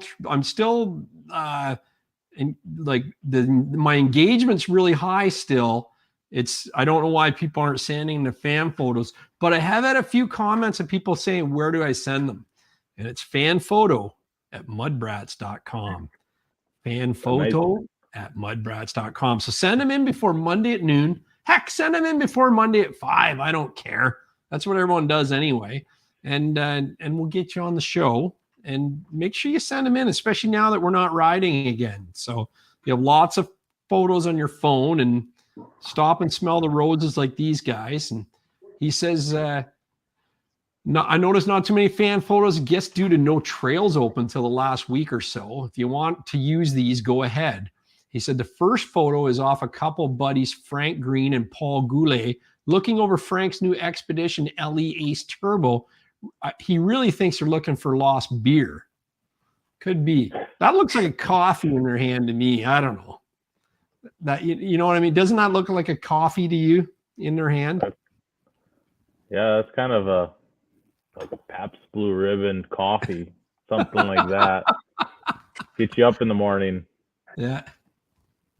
I can't see what it is there, but there we go. And he says the second photo is a picture of our camp where we get access to the logging roads, and B Trail goes right by us like 200 yards. That's pretty awesome. What a great cabin. And then the third picture is the Wilno lads. Remember the famous Wilno Tavern, Skitterburger? Anyways, looking forward to the Sportsman's. Take care, for sure. Yeah, so that's a pretty good group of boys there. Those are really workhorse sleds they got there. Expedition, the Tundra. They have all the workhorses in there. Yeah, that's crazy. And then they have a land anchor back there for all our Yamaha friends. I can see an Apex. So yeah, that's the definition of a land anchor. If you've never pulled one of those out when they get them stuck, I can't describe a land anchor any better than Yamaha Apex. I was assuming that Arctic Cat was towing. Yeah. So Ryan, you being in the industry, about indestructible. Go ahead. Sorry, Ryan. I was going to say, like, the Yamahas are heavy, but they don't break down too often. That's the one benefit. They never break down. You can't deny that. They just run. The whole chassis will fall apart all around the motor. It's crazy. Yeah, Greg Kelly says they're tough men. Yeah, I thought that Arctic Cat was pulling the Apex. I don't know. You know, Massart. Here's Massart's photos. Good thing you got the pictures of the skis in there, eh, Jacob? Yeah, it's in there. I purposely did that this weekend. I took the picture, so I made sure. Yeah, but that's the wife coming for a ride. And look at right there, right there. The Only Sessions snowmobile session sticker. Nice and big. Yeah, right on. Was she seeing if there was enough room, you know? Where are we going here? Gotta go back. Was she checking out saying, hey, Jacob, there's enough room on here? Yeah, there's I got a 2-up seat. I was supposed to get a backrest too, but the parts for all that were on back order, so whatever. But yeah. I like this photo. You have this one posted on your social media channels, and you have 5 generations. I love it. Yeah. Yep. So I might as well say it because I know Rob's in the chat. He's gonna love it. 2 of those are Rob's. One of them's my buddy Tony, and then one of them's mine, and then my sister's. So the first one, the Revy, he likes to call it the Revy. It's a 600 STI that's got 13,000 miles on it. The second one is my sister's 800 Renegade that we got, and I actually literally rebuilt the motor twice this week. It was fantastic, and I loved every second of that. The third one would be Rob's 16 Blizzard. He just rolled over 10,000 miles on that one. And then my buddy's 850 18, and he's closing in on 6,000 miles on that one. And then we got my 23 way at the very end there. Nice. I like it. There's another shot of them all. Yep. There's your C&A skis too. So you know, I gotta throw those in there. They are. Yeah. There you go. I like it. They look like they sit a little flatter than the XRS beside them. So it's just you're not gonna right. I was gonna say you're not gonna like the ones beside it. Those are the Pilot R's, the ones that are literally, I don't know how there's not a copyright infringement, patent infringement, whatever you want to call it, on those, because it's crazy how close those two skis are. Like really side by side. Oh yeah, they're I don't know if there's something on the side or anything like that, but it's kind of scary how close those two skis are. If you were to pick them up and lift them up to each other, I mean, the bolt pattern's the same. He uses C&A ski, C&A bars, carbides in those skis. So that tells you one thing right there. But that's beyond me. That's more of a higher pay grade for me to figure out than that. But I don't know. I still like my C&As more. Yeah. You must get that all the time though, eh, Ryan? Like other people trying to copy the ski, like the look and I mean, it's I guess I haven't seen too much because I haven't been around for decades and decades with the C&A lifespan. But it's definitely if you're the OEM, I mean, why wouldn't you want to make something that would compete? So, but we're always making sure we're that next step ahead. Mm-hmm. Yeah, that's cool. I kind of like how the ones on Jacobs are flatter looking though. Like the loop, the tip isn't. It's the loop that is more streamlined, right? Yeah, it slides. Mm-hmm. It just looks sleeker. I don't know. Yeah. Oh, that's cool. Another little lineup. Whose trailer is that? Is that your trailer? Mine. Yep, that's mine. Nice. Is that what you're bringing up to the lodge sessions?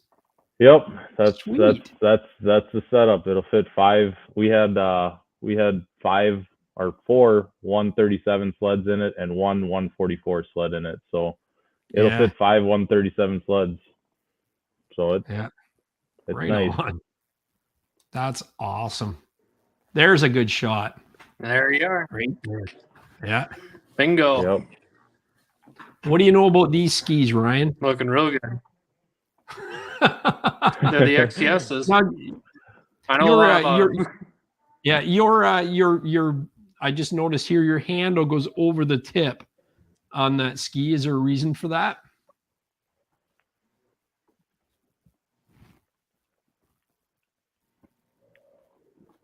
Sorry, you cut out there. The handle what? The handle goes over the tip. It looks like it's pinching the tip of the ski. Is there a reason for that? Yep. It's another grab point. When the bolt goes through and when the bolt goes through and everything, it's another basically pinch point, another grab point. And that helps with that holding that flex up, does it? Yep, and it helps. Like, say you hit your ski tip on something, it doesn't. It helps, bolster with durability. Yep. Yeah. Do you change the shape of the handles much, or is that the same shape that you've always used? The general shape is the same. There's been different iterations of handles, but I guess don't quote me on it, but those handles have been out for a fair share amount of time. The most recent revolution of it. And then the same handle fits all the ski models from the mini ski all the way up to the XT. Right on. They look a little funny on the mini ski for how short that ski is, and then you get a big loop like that. It's the handle's pretty big. Funny. Yeah. Yeah. But it's nice I'd say it'd be nice because I have a little mini Z too, but it'd be nice to just be able to grab, if the kid's doing something or whatever, you're just moving around the shop or whatever. The sled's weigh nothing, so that big grab handle is nice for an adult to grab that sled and move it around a lot easier than a little one. Yep, and like say you have a handful of sleds or a few sleds, and you trade sleds off. You keep the skis. You want to keep the loop. Well, you have different amount of loops you can use on across any ski model. So that's cool. Yeah. Here's the second rebuild. What's that one on? Is that on the Rev? So that's on that. That's on that 13, the black one in there. Yeah. So I bought a rebuild. My sister ended up buying this sled this year. We did a lot of work to it, everything like that. Rode it the first ride as a used sled, obviously, and it blew up in like 40 miles. It really sucked. I felt bad for everything else like that. So we did the right thing and we decided we were rebuilding it. I rebuilt the whole sled, everything like that, fired it up, ran perfect, nothing wrong. Brought it to the dealership then to have them resync the throttle body, resync the ray valves and stuff like that. And I did not notice it. They caught it. The casting on the cylinder had a small crack in it, and antifreeze was coming out of the casting outside of the cylinder. Now, my sister wants to use the sled on some of her trips coming up here where I'm not going to be around and everything else like that. And I'm basically, you might as well say I'm the mechanic of the group. So I talked to my dealership. They had another monoblock, or not a monoblock, but monocylinder in stock.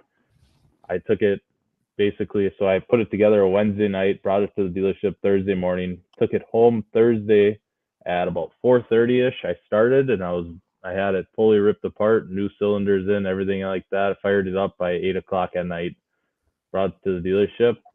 They did all their resyncing again and took it up north and put over 200 miles on it this weekend. So that's awesome. That was two very, very long, just joyful nights, nothing like doing things twice. So yeah. Oh well. Yeah. There's another good shot of the Only Sessions decal and the skis, of course. Yeah. Yep. I love I had a couple people comment, Only Sessions, what is that? So I had to tell them about it, So yeah, no one watches this. What are you talking about? we got quite a few right now. So no, that's right. No, it's great. Yeah. Yeah, it brought it on with a lot of people. So well, thank you for that for sure. Yeah. Yep. I love it. Sometimes it's better when they don't know right away and you can explain it to them, right? Yeah, they definitely, some people were like, oh, really? And they were pretty interested in it and stuff like that. And yeah, it's cool. They got to get into the chat. That's the hardest part, is getting people in, right? Yep. That's where you have the most fun. Yeah. Yeah. Chat's got a life of its own. There we go. We got a couple custom colored sleds. Yep. Right, you got your color change, and then mine in the background. And I don't want to say much because he's gonna say something. I'm surprised he didn't already in the chat about how I see a Polaris taillight in front of a Skidoo, blah blah blah. But he won't mention what happened when I hopped in front of him and let him try to keep up with me. I kept on waiting for him to catch up, but I don't know, he had a hard time. So yeah. Couldn't turn that well. I think that's probably his issue. You should probably get some skis coming. Yeah, that could be it, right? Love this jacket, man. That's Rob. So that's Rob right there, and that was his picture at 10,000 miles, right on the button. We ended up being right at an intersection. It couldn't have worked out any better. So I should have put the other one. I should have put the other one in the chat. I have a picture of him too, with the Rev, when the Rev right behind him, that was his sled he bought new in 06. When that one hit 10,000, I took a picture of it, and I was with him with this one too when it hit 10,000. So I had to throw the picture in there for him. So yeah, that motor has never been touched. We looked at a lot of stuff on it this year, and I wouldn't be surprised that motor goes another 3,000, 4,000, 5,000 miles with no issues. That thing is as healthy as the day it was put in. It was crazy. Oh yeah. I shouldn't say it's crazy, but at the same time, you never know with two strokes. At the end of the day, you could have 5 miles on and it seizes up, or you could have 15,000 miles and the thing still runs like new. Yeah. So. Oh, for sure. It's crazy. I'm seeing a lot of 850s with high miles on them, not touched. Yep. Like, it's crazy how good they're building them right now. So that's a testament right there. The other thing I was going to say is I seen an XS Skidoo in the vintage yellow, the same color that they put on the Gen 5s. Yep. The guy that he was with was riding a Gen 5 with that new yellow Renegade X. Those sleds look almost the same. Like, it's so crazy at a distance. The XS was leading, and I thought it was a new Gen 5 because you don't see many of them on the trail, right? Like the yellow XS. Yeah. And it's like, I was like, there's a Gen 5, and then all of a sudden there's a Gen 5 behind it, and I went, like, then you notice it, right? When you have something to compare. But no, it's crazy. So yeah, pretty wild. So now we're going to get into Ryan's photos. We're going to go through these. Gooley says his 800 E-Tech has 20,000 kilometers on it. Yeah. And Wisco says, or Denon says he's at 11,000 on his, purrs like a kitty. Thinking it'll make next season too. It will. Not to touch it until it misses on an RER shift. It's true. Just check the compressions, right? Yep. So. Yeah, you got to check the compression, and honestly, if you're above 135, you're good to go. And Rob's sled, when we did it, because we actually did it this year out of a curiosity standpoint, he's at 145.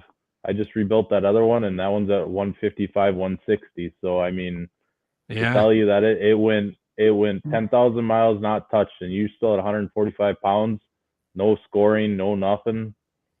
He said 145, 150. Yeah, yep. That's pretty wicked. Yep. Well, I took Roscoe in to get rebuilt, and Adam said, don't. It's got 124, 125.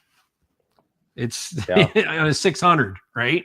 Yeah. Well, and that's good for 600. I mean, obviously, different CC, you're talking different poundage and everything else like that. So. Oh, yeah, for sure.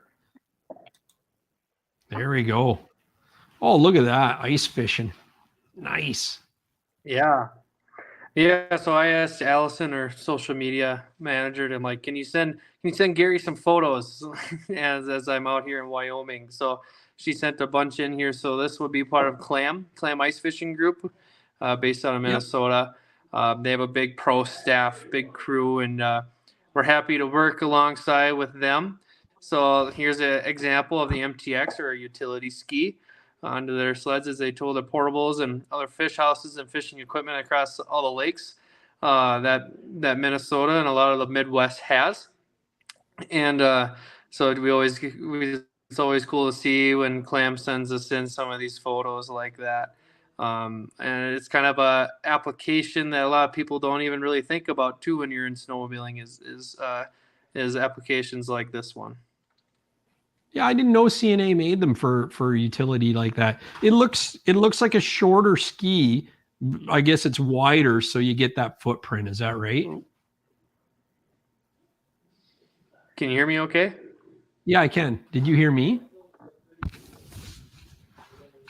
I can hear you, Gary. You can't hear me?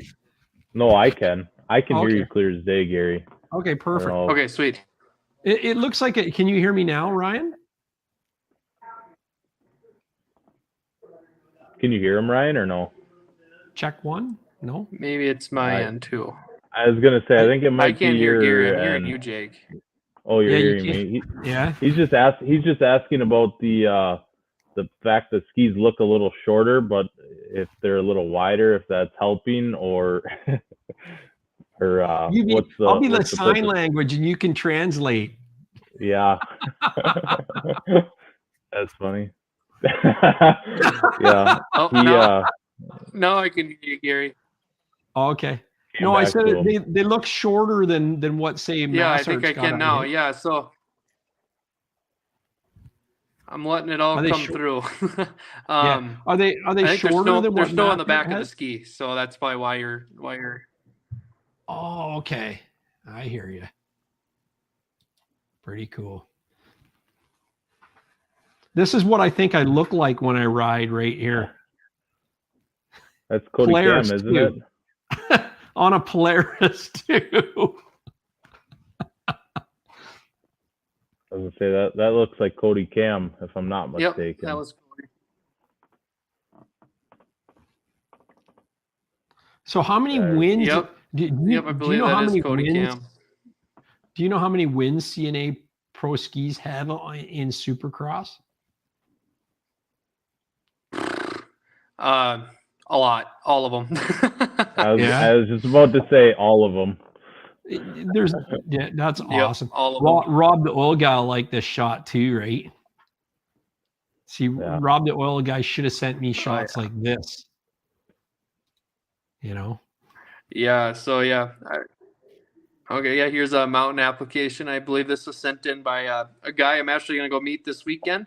Kyle Heaps of Backcountry Sledders. So it'll be fun. I'm also on the other side of the mountain from him right now. So yeah, so that's our BX ski. Our mountain ski would be on that sled. Granted, you can only see the tips of it right now because you're in that mountain powder.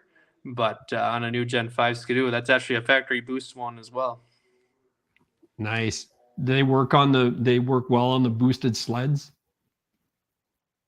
Oh yeah, for sure.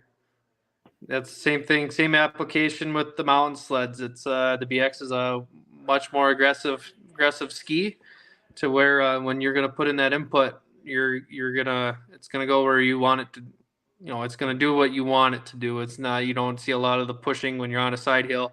When you go to put in your input to come back, point back up and shoot, you don't get that much push going downhill again before you loop up and around. And like I said, it just helps make sure you steer in the right direction, especially in that soft, deep powder. This looks like Wisco with that a different color. Come on now, that could be Wisco. We gotta egg him on here. I gotta get him going on this. I've been hounding him pretty much all year about it, so get some good stuff underneath. Yeah, he's gonna sell his Polaris and get us to do anyways next year. Sounds like it. How many colors of red do you have? Just the one. Is it? Yeah, but it's a pretty good match to. Is it a pretty good match to Skidoo red and Polaris? Yep. Normally they've all been pretty rough. Like if you really want to get technical and take a light and try to get the color code, I'm sure it's a little different, but for the most part, it's right on. It matches very, very well. Yeah. Yeah. This is what the trails are going to look like after. Yeah, this is what the trails are going to look like next weekend after we finish 31 sleds through them. Good thing I got a lot of whoops. A lot of whoops. But some really cool shots of, especially in the snowcross world. I mean, all the sleds have them, so it's they put them through the ringer. Absolutely. That's wicked. You are the only player in the racing circuit, are you? I mean, other snow companies will have different skis, but we're basically the one that everyone runs. Very rarely where you'll see a different ski. Yeah, nice. Yeah. So this is Hayden Troop. Hayden Troop on a Gen 4 boost. I actually just rolled with him not that long ago in Idaho. He's a really good guy. He's a wizard behind the camera. He's a really fun group. Him and a few of his buddies, they have a group called Core Freshies. if any of you guys are interested in backcountry riding stuff, they're a great group of guys. They're all close to my age, similar age too, so we get along really well. But yeah, Hayden ripping around on his Gen 4 bow ties and hopovers and getting 6 shots like always. Yeah, that's pretty wild. Look at the trench he's digging is just insane. That's foreign territory for us. Yeah, it helps Yeah. when you have track speed where you can come right out of it. Yeah. Yeah. Are you riding a turbo? You're not riding a turbo in the mountains, are you, Ryan? No, nope. I don't consider myself skilled enough to determine to have a turbo. So I got an Alpha 800, and that thing is that thing rips. Nice. Yeah. Like Here's an older snowcross one. Same thing too, or with the skis on. So yeah, the keel down the middle before the carbide's mounted to it. Do they vary in depths on depending on what ski you get? Yep. And widths, I guess. Yeah. Correct. Yep. Absolutely. And then the outer keels as well with different ski models. So that's going to help steer as well. Like it's something that you know, even with a dull carbide, you probably still get a bit of traction, do you? Oh, yep, absolutely. And that's what helps really eliminate your pushing and your darting is having those 2 extra edges in the snow rather than just your one. Yeah. Pretty cool. This is what everybody loves to watch. I love reading the comments on these videos. I know. It seems like we're getting Allison has been posting a lot on TikTok of some of the ski trimming stuff, and they always do the best out of all of them.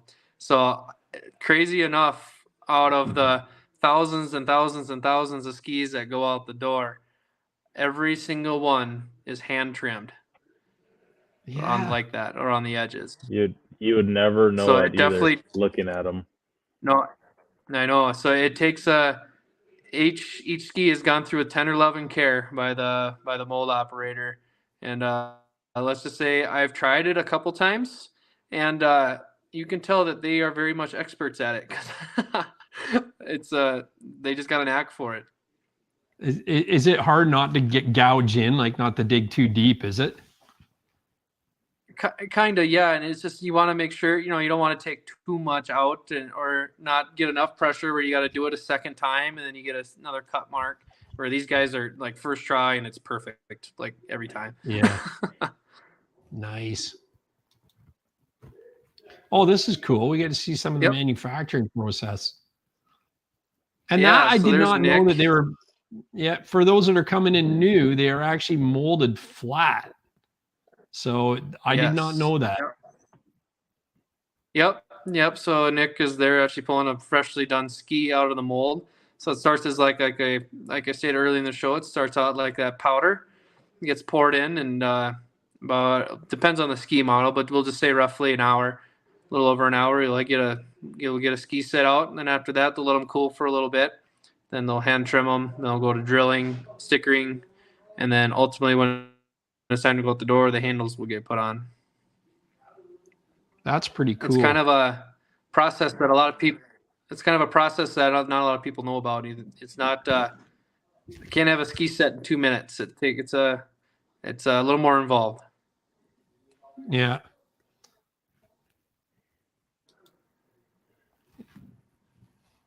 Yeah. So this is actually I think I sent this to you off my cell phone. This is when I was on my way to Idaho. I mean, this is our new to us trailer. Well, it is a new trailer. It's a look trailer. New to us this year. Custom built. Went over to Indiana to go get it. So it's in there. There's a couple sleds in there when the picture is taken. And this is kind of south of Coeur d'Alene. Kind of going through the low mountain pass. If any people are familiar with that. It's US Highway 12, and you're doing about 40 miles an hour for about 200 miles because it's just winding back and forth, up and down. And it was raining that day.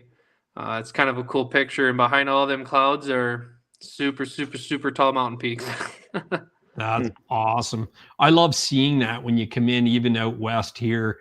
in Alberta, it's flat. And then you come in and it's just all of a sudden these things are sticking out of the ground. It's like, it's pretty impressive. Yeah. Another red one on a cat. It's insane. That matches. Yeah, and I do like. Yes, yeah. So you guys and the viewers are getting a very special treat because that sled has not been released yet. So we were fortunate enough. World premiere. I know. Yeah, we haven't made it public yet. So I guess this might be kind of the first announcement. And I still threw them in there just because we can do something special for the show. But Nice. so we got a new sled this year. Worked with a lot of different snow companies out there with getting these sleds set up. Here's obviously with a red BX ski onto the red spindle. It's got a wrap on it by our next door neighbor in Hutchinson, did the wrap on it. And yeah, it's that sled has been fun. I've gotten getting used to it here, and it's really cool to be able to utilize these tools out and do riding with the guys in the mountains here. Go out on the trail, ride with guys who like to spend their time, like guys like yourself, be out in the community, have that personal relationship, be more than just a company like, here, pay me, I'll get you some skis type deal. I know it's like, I want that personal touch. We want that good service. We want to be known as more of that good customer service, that good hometown, small town, family oriented company out there. And every time I hop on these sleds, or every time I go out and have the opportunity to go ride, I think of that every time. And I know a lot of people that means a lot. And I always catch myself talking about it almost too much, but it's always a point that I always want to make known. Very cool. It's just funny when you go to places and you want to talk snowmobile and everybody doesn't want to talk snowmobile, and you're just sitting there twiddling your thumbs like, please, somebody, just a little bit. That's me during summertime, I'll tell you that. Exactly. Yeah. I believe there's more pictures of the sled too. I can go into the sled build details once we get. Oh, that's cool. Is there? Of it. That's great. Yeah, so this was 2 weekends ago in McCall. Yeah, I love that trailer. Is phenomenal. The people over at Look Trailers really hooked us up well. The wrap turned out sweet by Crow River Signs in Hutchinson. So what's really cool about that wrap is that the C&A logos, the skis on the sled, and then a couple other little lettering on there is actually reflective. So if you go by at night and just any glimpse of light goes across it, lights up. It's so cool. And then Caliber Products helped us out. We got the back door and the floors done to protect the floor. It's got recessed track in there to tie it down. You can basically tie anything down wherever it's at in the trailer. It's got some cabinets, storage spaces. So can do everything from hauling sleds around to hauling our show equipment when we're going to shows as well. And obviously it's kind of an eye catcher going on the highway. Yeah, that's very cool. So yeah, riding with some of our pro mountain riders out in McCall that weekend, it was a blast. Very cool. Look at that ski. Love it. Yeah. Wisco right here. So that's an example of a Wisco. Yep. So this is an example of a custom set to where you can blend some of the colors in. And what's another really cool fact is that no two skis will, if you do custom anyway, no two skis will ever be identical, because it's the magic of the mold operator where they put the color in. So unless you're really trying to put it in the same spot, no two skis will ever be the same. It's so cool. I love it. Very cool. I know I watched a couple videos online and stuff like that when Millennial Farmer was actually out by you guys making those skis. Yeah. He was, pouring the mold in, or pouring the powder in and stuff, and he was all nervous about it, but that was still super cool to see. That's what I had never really thought it was a powder. I thought it was like an injection mold or something like that. It's crazy to say that it's a powder that just gels up and turns into that. Yeah. Yeah, you want to get the strength with injection molding because you won't be able to get as thick. So that's why everything's compression molded.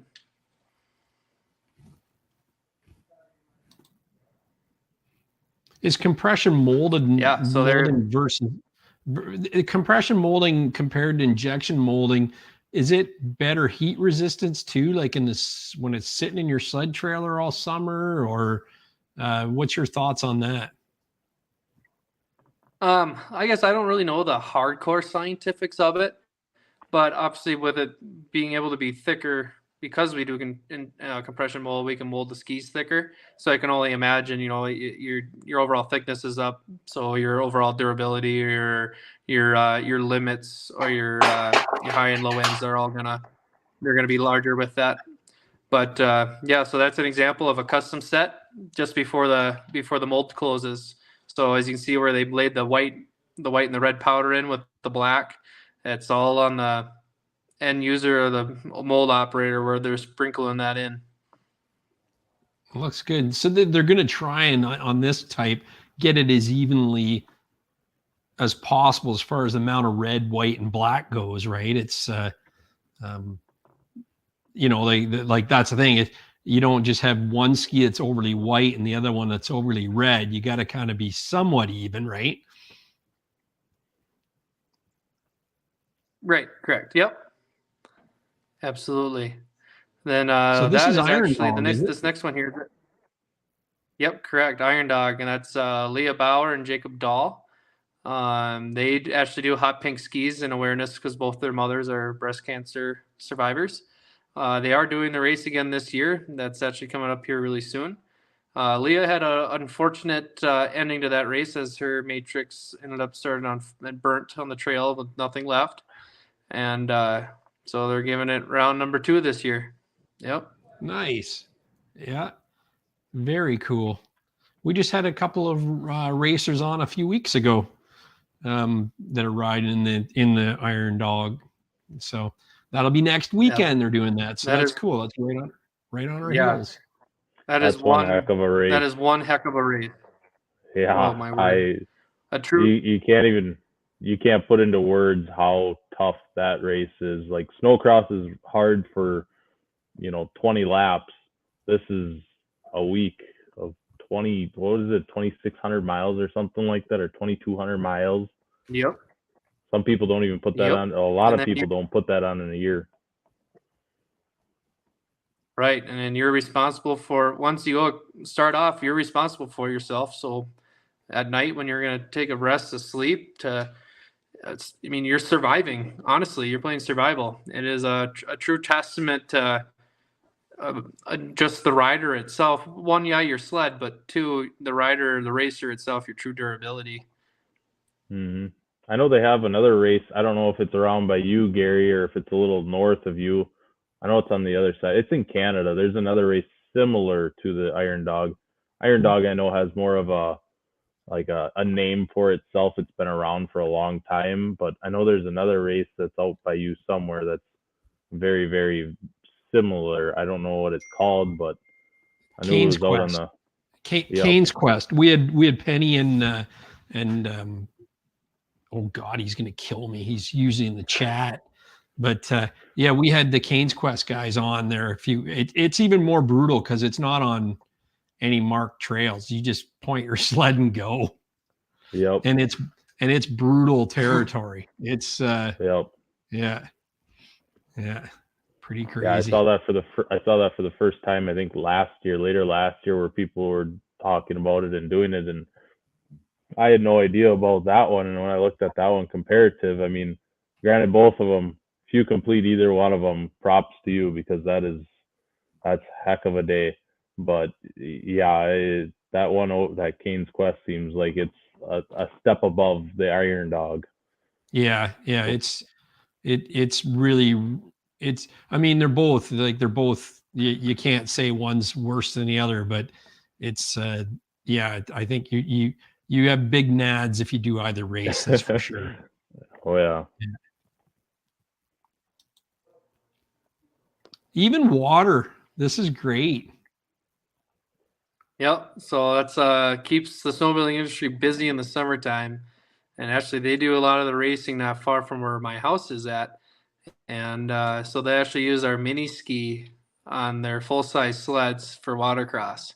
And it's you wouldn't really think it's like, oh, you do much of a straight line, or no, it's like full-on ovals and jumps and the whole 9 yards with these sleds. And the East Coast does it quite a bit too. And then you got the Minnesota series, Wisconsin series as well. It's pretty fun. I enjoy going to these watercross events. Yeah, sweet. Kirk and Penny from Kane's Quest there, Massert. Watch that episode if you haven't watched it, because it's the funnest one we've ever done. Yeah. I'm pretty sure I did watch it, so that's where another reiteration of what it was. I couldn't remember, obviously I can't remember what I had for dinner, but it's but I remember parts of it, so that's definitely awesome. Yeah. We'll be blasting podcasts in our nice 10-hour drive up there and 10-hour drive home. So right on. There's a lot there. That's cool. I always wanted to try water crossing. It would be a fun sport. Yeah, I've never tried it myself. I've always wanted to do it. Yeah, I always want to try it myself too. I just haven't had the opportunity to quite do it yet. And the sleds have changed so much. Like when I was a kid, I seen the running an RV 340 on the water with hardly any mods, and then now they're purpose built for being on the water. It must be just wicked. Yep. Yeah, they are. Absolutely. Yeah. That's my favorite rider right there. Yeah. I must have put this picture in Mr. upside down, did I? LaValle. Nice. Yeah. So that's Levi. Levi is one of our freestyle riders. Obviously, he's a really well-known name in the industry for what he has done. That picture actually right there, we actually have a coloring sheet made out of a C&A Pro Levi LaValle coloring sheet, ironically. And Levi's been a long-time advocate for us. He's a really, really awesome, easygoing, easy to talk to, happy guy. I run into him. He's got a race team on the snowcross circuit, and obviously he's very heavily involved in other areas of snowmobiling as well. He's one of your tried and true, down-to-earth, most humble and kind people really there is. And I have a lot of respect for that guy, and so do a lot of other people. So yeah. And Ryan, I really appreciate you getting him on the podcast coming up in a couple weeks. I'll try. We'll see. I really appreciate that. Like, you're such a great guy for doing that. Man. I was out at the Heydays 50th anniversary of Heydays when he had his long jump or whatever there. It's crazy as it sounds. It's down in my basement right now, but I literally have a T-shirt from that event he signed and I framed, and it's sitting framed down in the basement because I met him a handful of times already. Going to snowcross events or out at Heydays or whatever. He will take that time. He might have a little longer line for people to get autographs of him, but he isn't like trying to push you off. He's right there engaged with you at that time, talking with you, everything like that. So I mean, any Joe Schmo that's on the side of the event goes and talks to him. He makes the time to talk to you, and that's huge. It's just testament to who he is too. I mean, a great humble guy. It's awesome. Yeah, I'm gonna enjoy having him on the show. I'm telling you, Ryan, you're amazing. All right. Yeah, Levi's a great dude. And there he is again. Yep.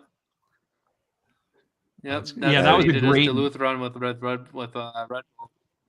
Yeah, that was a great video for sure. Yeah, he's another one that definitely puts his skis to the test. No, that's good. Yeah, he's definitely one that also is a good testament to durability of products as well. Oh, for sure. And does he, doing an event like this, it's the same ski through the whole run?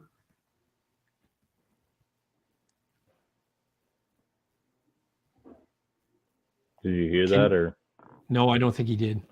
He looks like he's frozen. No, I did not. He's just at. Can you hear him now? Check one. It's starting to come in. Yeah. No, I was going to say, did he use the same ski through that whole Duluth run? Can you? I can hear you. Was it the same C&A on that whole run, or did he have different sleds on that? Nope, same setup. He uses the Razor ski. Yep. Nice. Yeah. Oh, I guess I should have zoomed in on this snowcross one. Picture. Yeah, looks good. How many another snowcross here? Yeah. How many accessories do you sell? Like, you have those plates that stop other skis from bashing in your spindles. Do you have any other accessories like that? The cornering kits are basically the only main one. Basically, for those when you're in super soft sugary snow, mainly only for snowcross use, they're big deflection plates to help keep yourself planted in the corner rather than your ski kind of just falling into the powder. It's kind of a big deflection plate that helps keep yourself planted rather than just kind of push when you're in the absolute sugar of sugar after a snowcross track has been beat up all day long. I got you. Okay. I thought they were from stopping other sleds from hitting your spindles. But that makes sense. Yeah. No, they're for cornering. Yep. All right. Yeah, this is Scott Iyer. He's another pro backcountry rider of ours. He is another guy that absolutely kills it on the content side of things. And he's got a he used to ride cats, and now he's on a E50 Matrix, and he's just absolutely puts on a show in the backcountry. Really down to earth guy too. Yeah, he's part of that whole core freshies team. So he definitely it's fun to watch. It's fun to watch him do what he can do on a snowmobile. Very cool. Some more snowcross pictures all across the board. C&A skis. I love that. And you do them in the Makita green for the Skidoo, do you? Yeah, it's our teal color. Yep. I love that. Looks really good. Yeah. Some different, more racing things, but it kind of more than just your pro guys you see on TV. We do everything down to all the little tykes and transition classes as well. There's more than just the ISOC series. You got Core Power Sports or the Canadian Snowcross series, the Midwest series. There's all of them all over the place. So it's more than just, your high-end pictures that you see from the pros. It's events like this one also that really help capture the full glimpse of competitive snowmobiling. Very cool.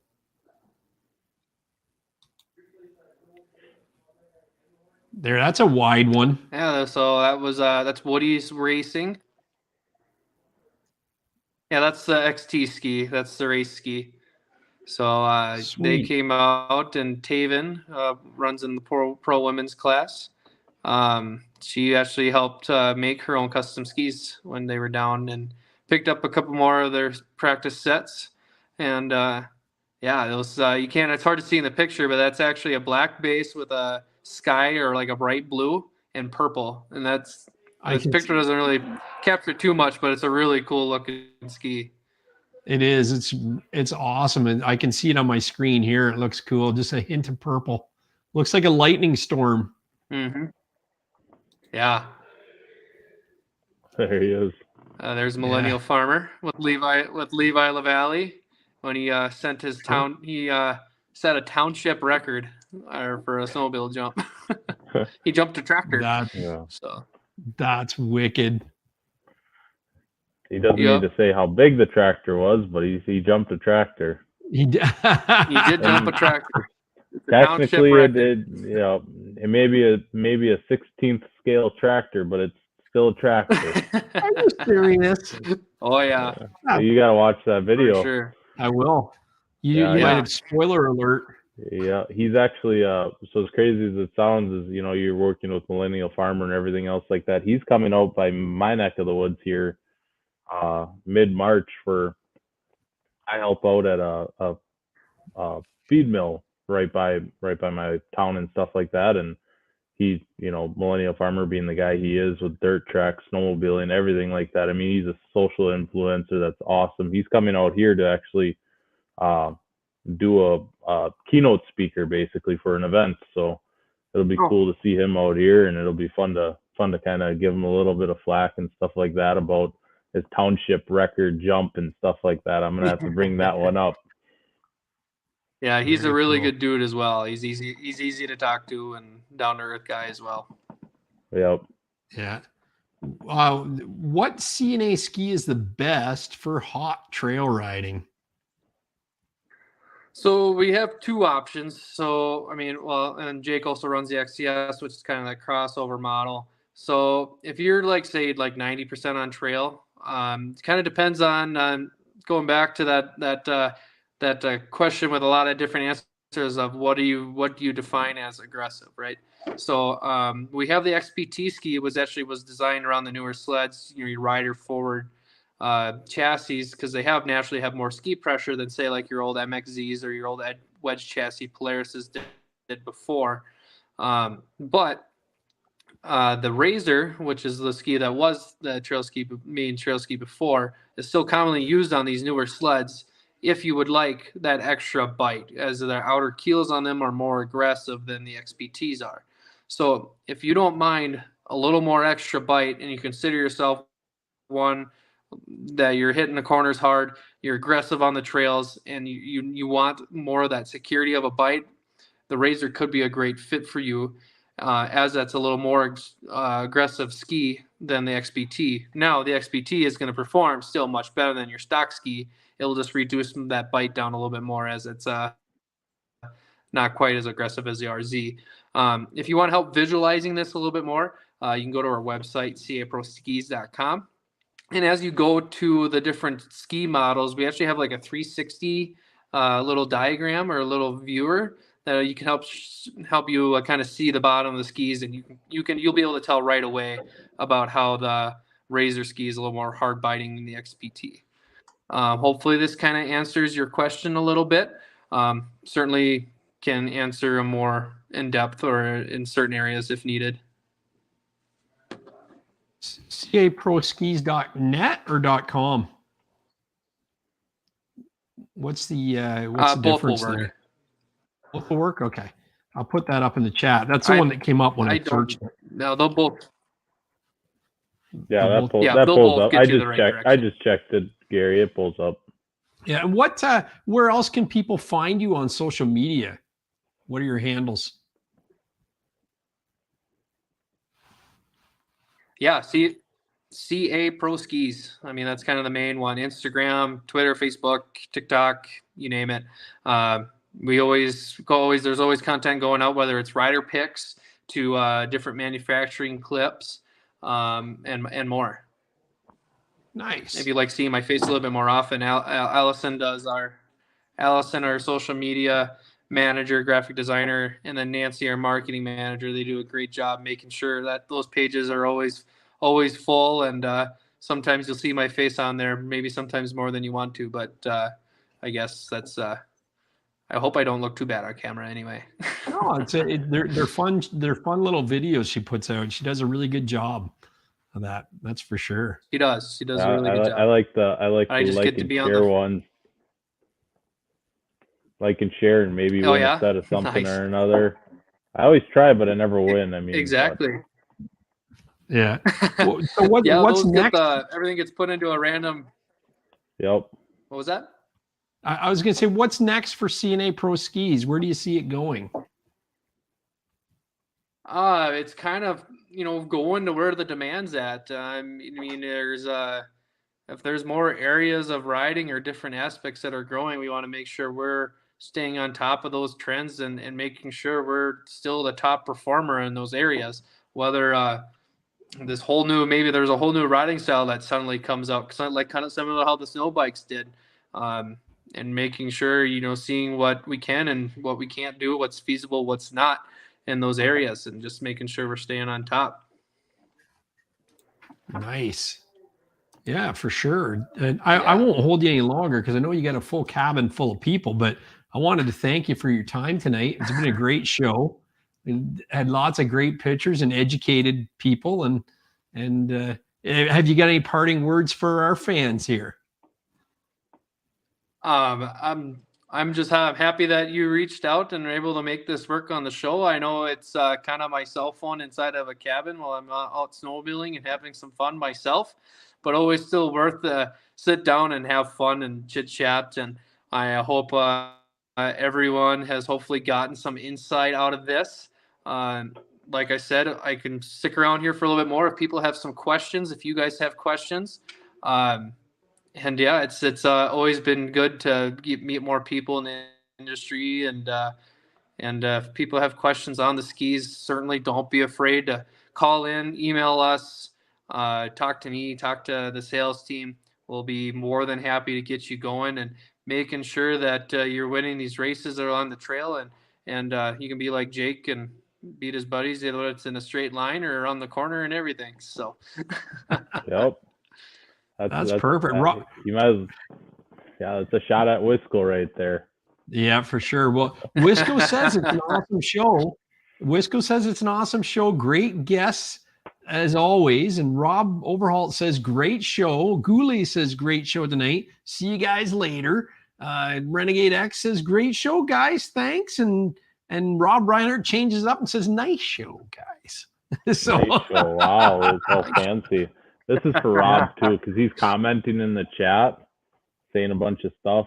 I only brought a couple out here, so yeah, he thought you were running out, so that's I actually did. I drank my 2, but I might as well craft one more for even after the party, you know. That's right, exactly. Wisco says, "What did I do?" Yeah, for sure.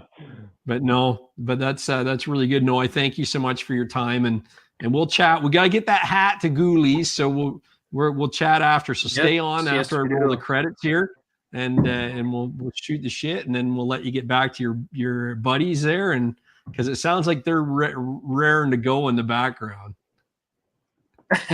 Yeah, I'm sure supper's been made, and it's now to hang out and relax a little bit before the next day of riding tomorrow. So yeah, like I said, thanks for having me on. Hopefully we can maybe come back on again sometime. I would definitely enjoy it. And for sure. Yeah, always happy to be a part. Well, you can co-host when Lavalley comes on. How's that, Lavalley? Oh yeah. There we go. You can co-host that one, Ryan. Okay. And I'll put a big C&A logo. Big C&A logo the whole show. The whole word. The whole show. Yeah, thanks again. Thanks everyone for watching. Nice. Thank you Energy Power Sports for sponsoring, and thank you Fast Track Studs for the FanPhoto sponsorship. And we will see you guys next week. We're going to be live from the Sportsman Lodge. Maybe we won't be live depending, but we will be recording from the Sportsman Lodge, and then we'll figure out what to do with it from there. So it's going to be a fun time. Can't wait. Looking forward to meeting you guys in person too, Massart. It's gonna be an awesome. Oh yeah, it's gonna be awesome. Fun. Yeah, for sure. Okay, I'm rolling these up now. Thanks, Ryan, again. All right. Yep. Ride safe, everybody.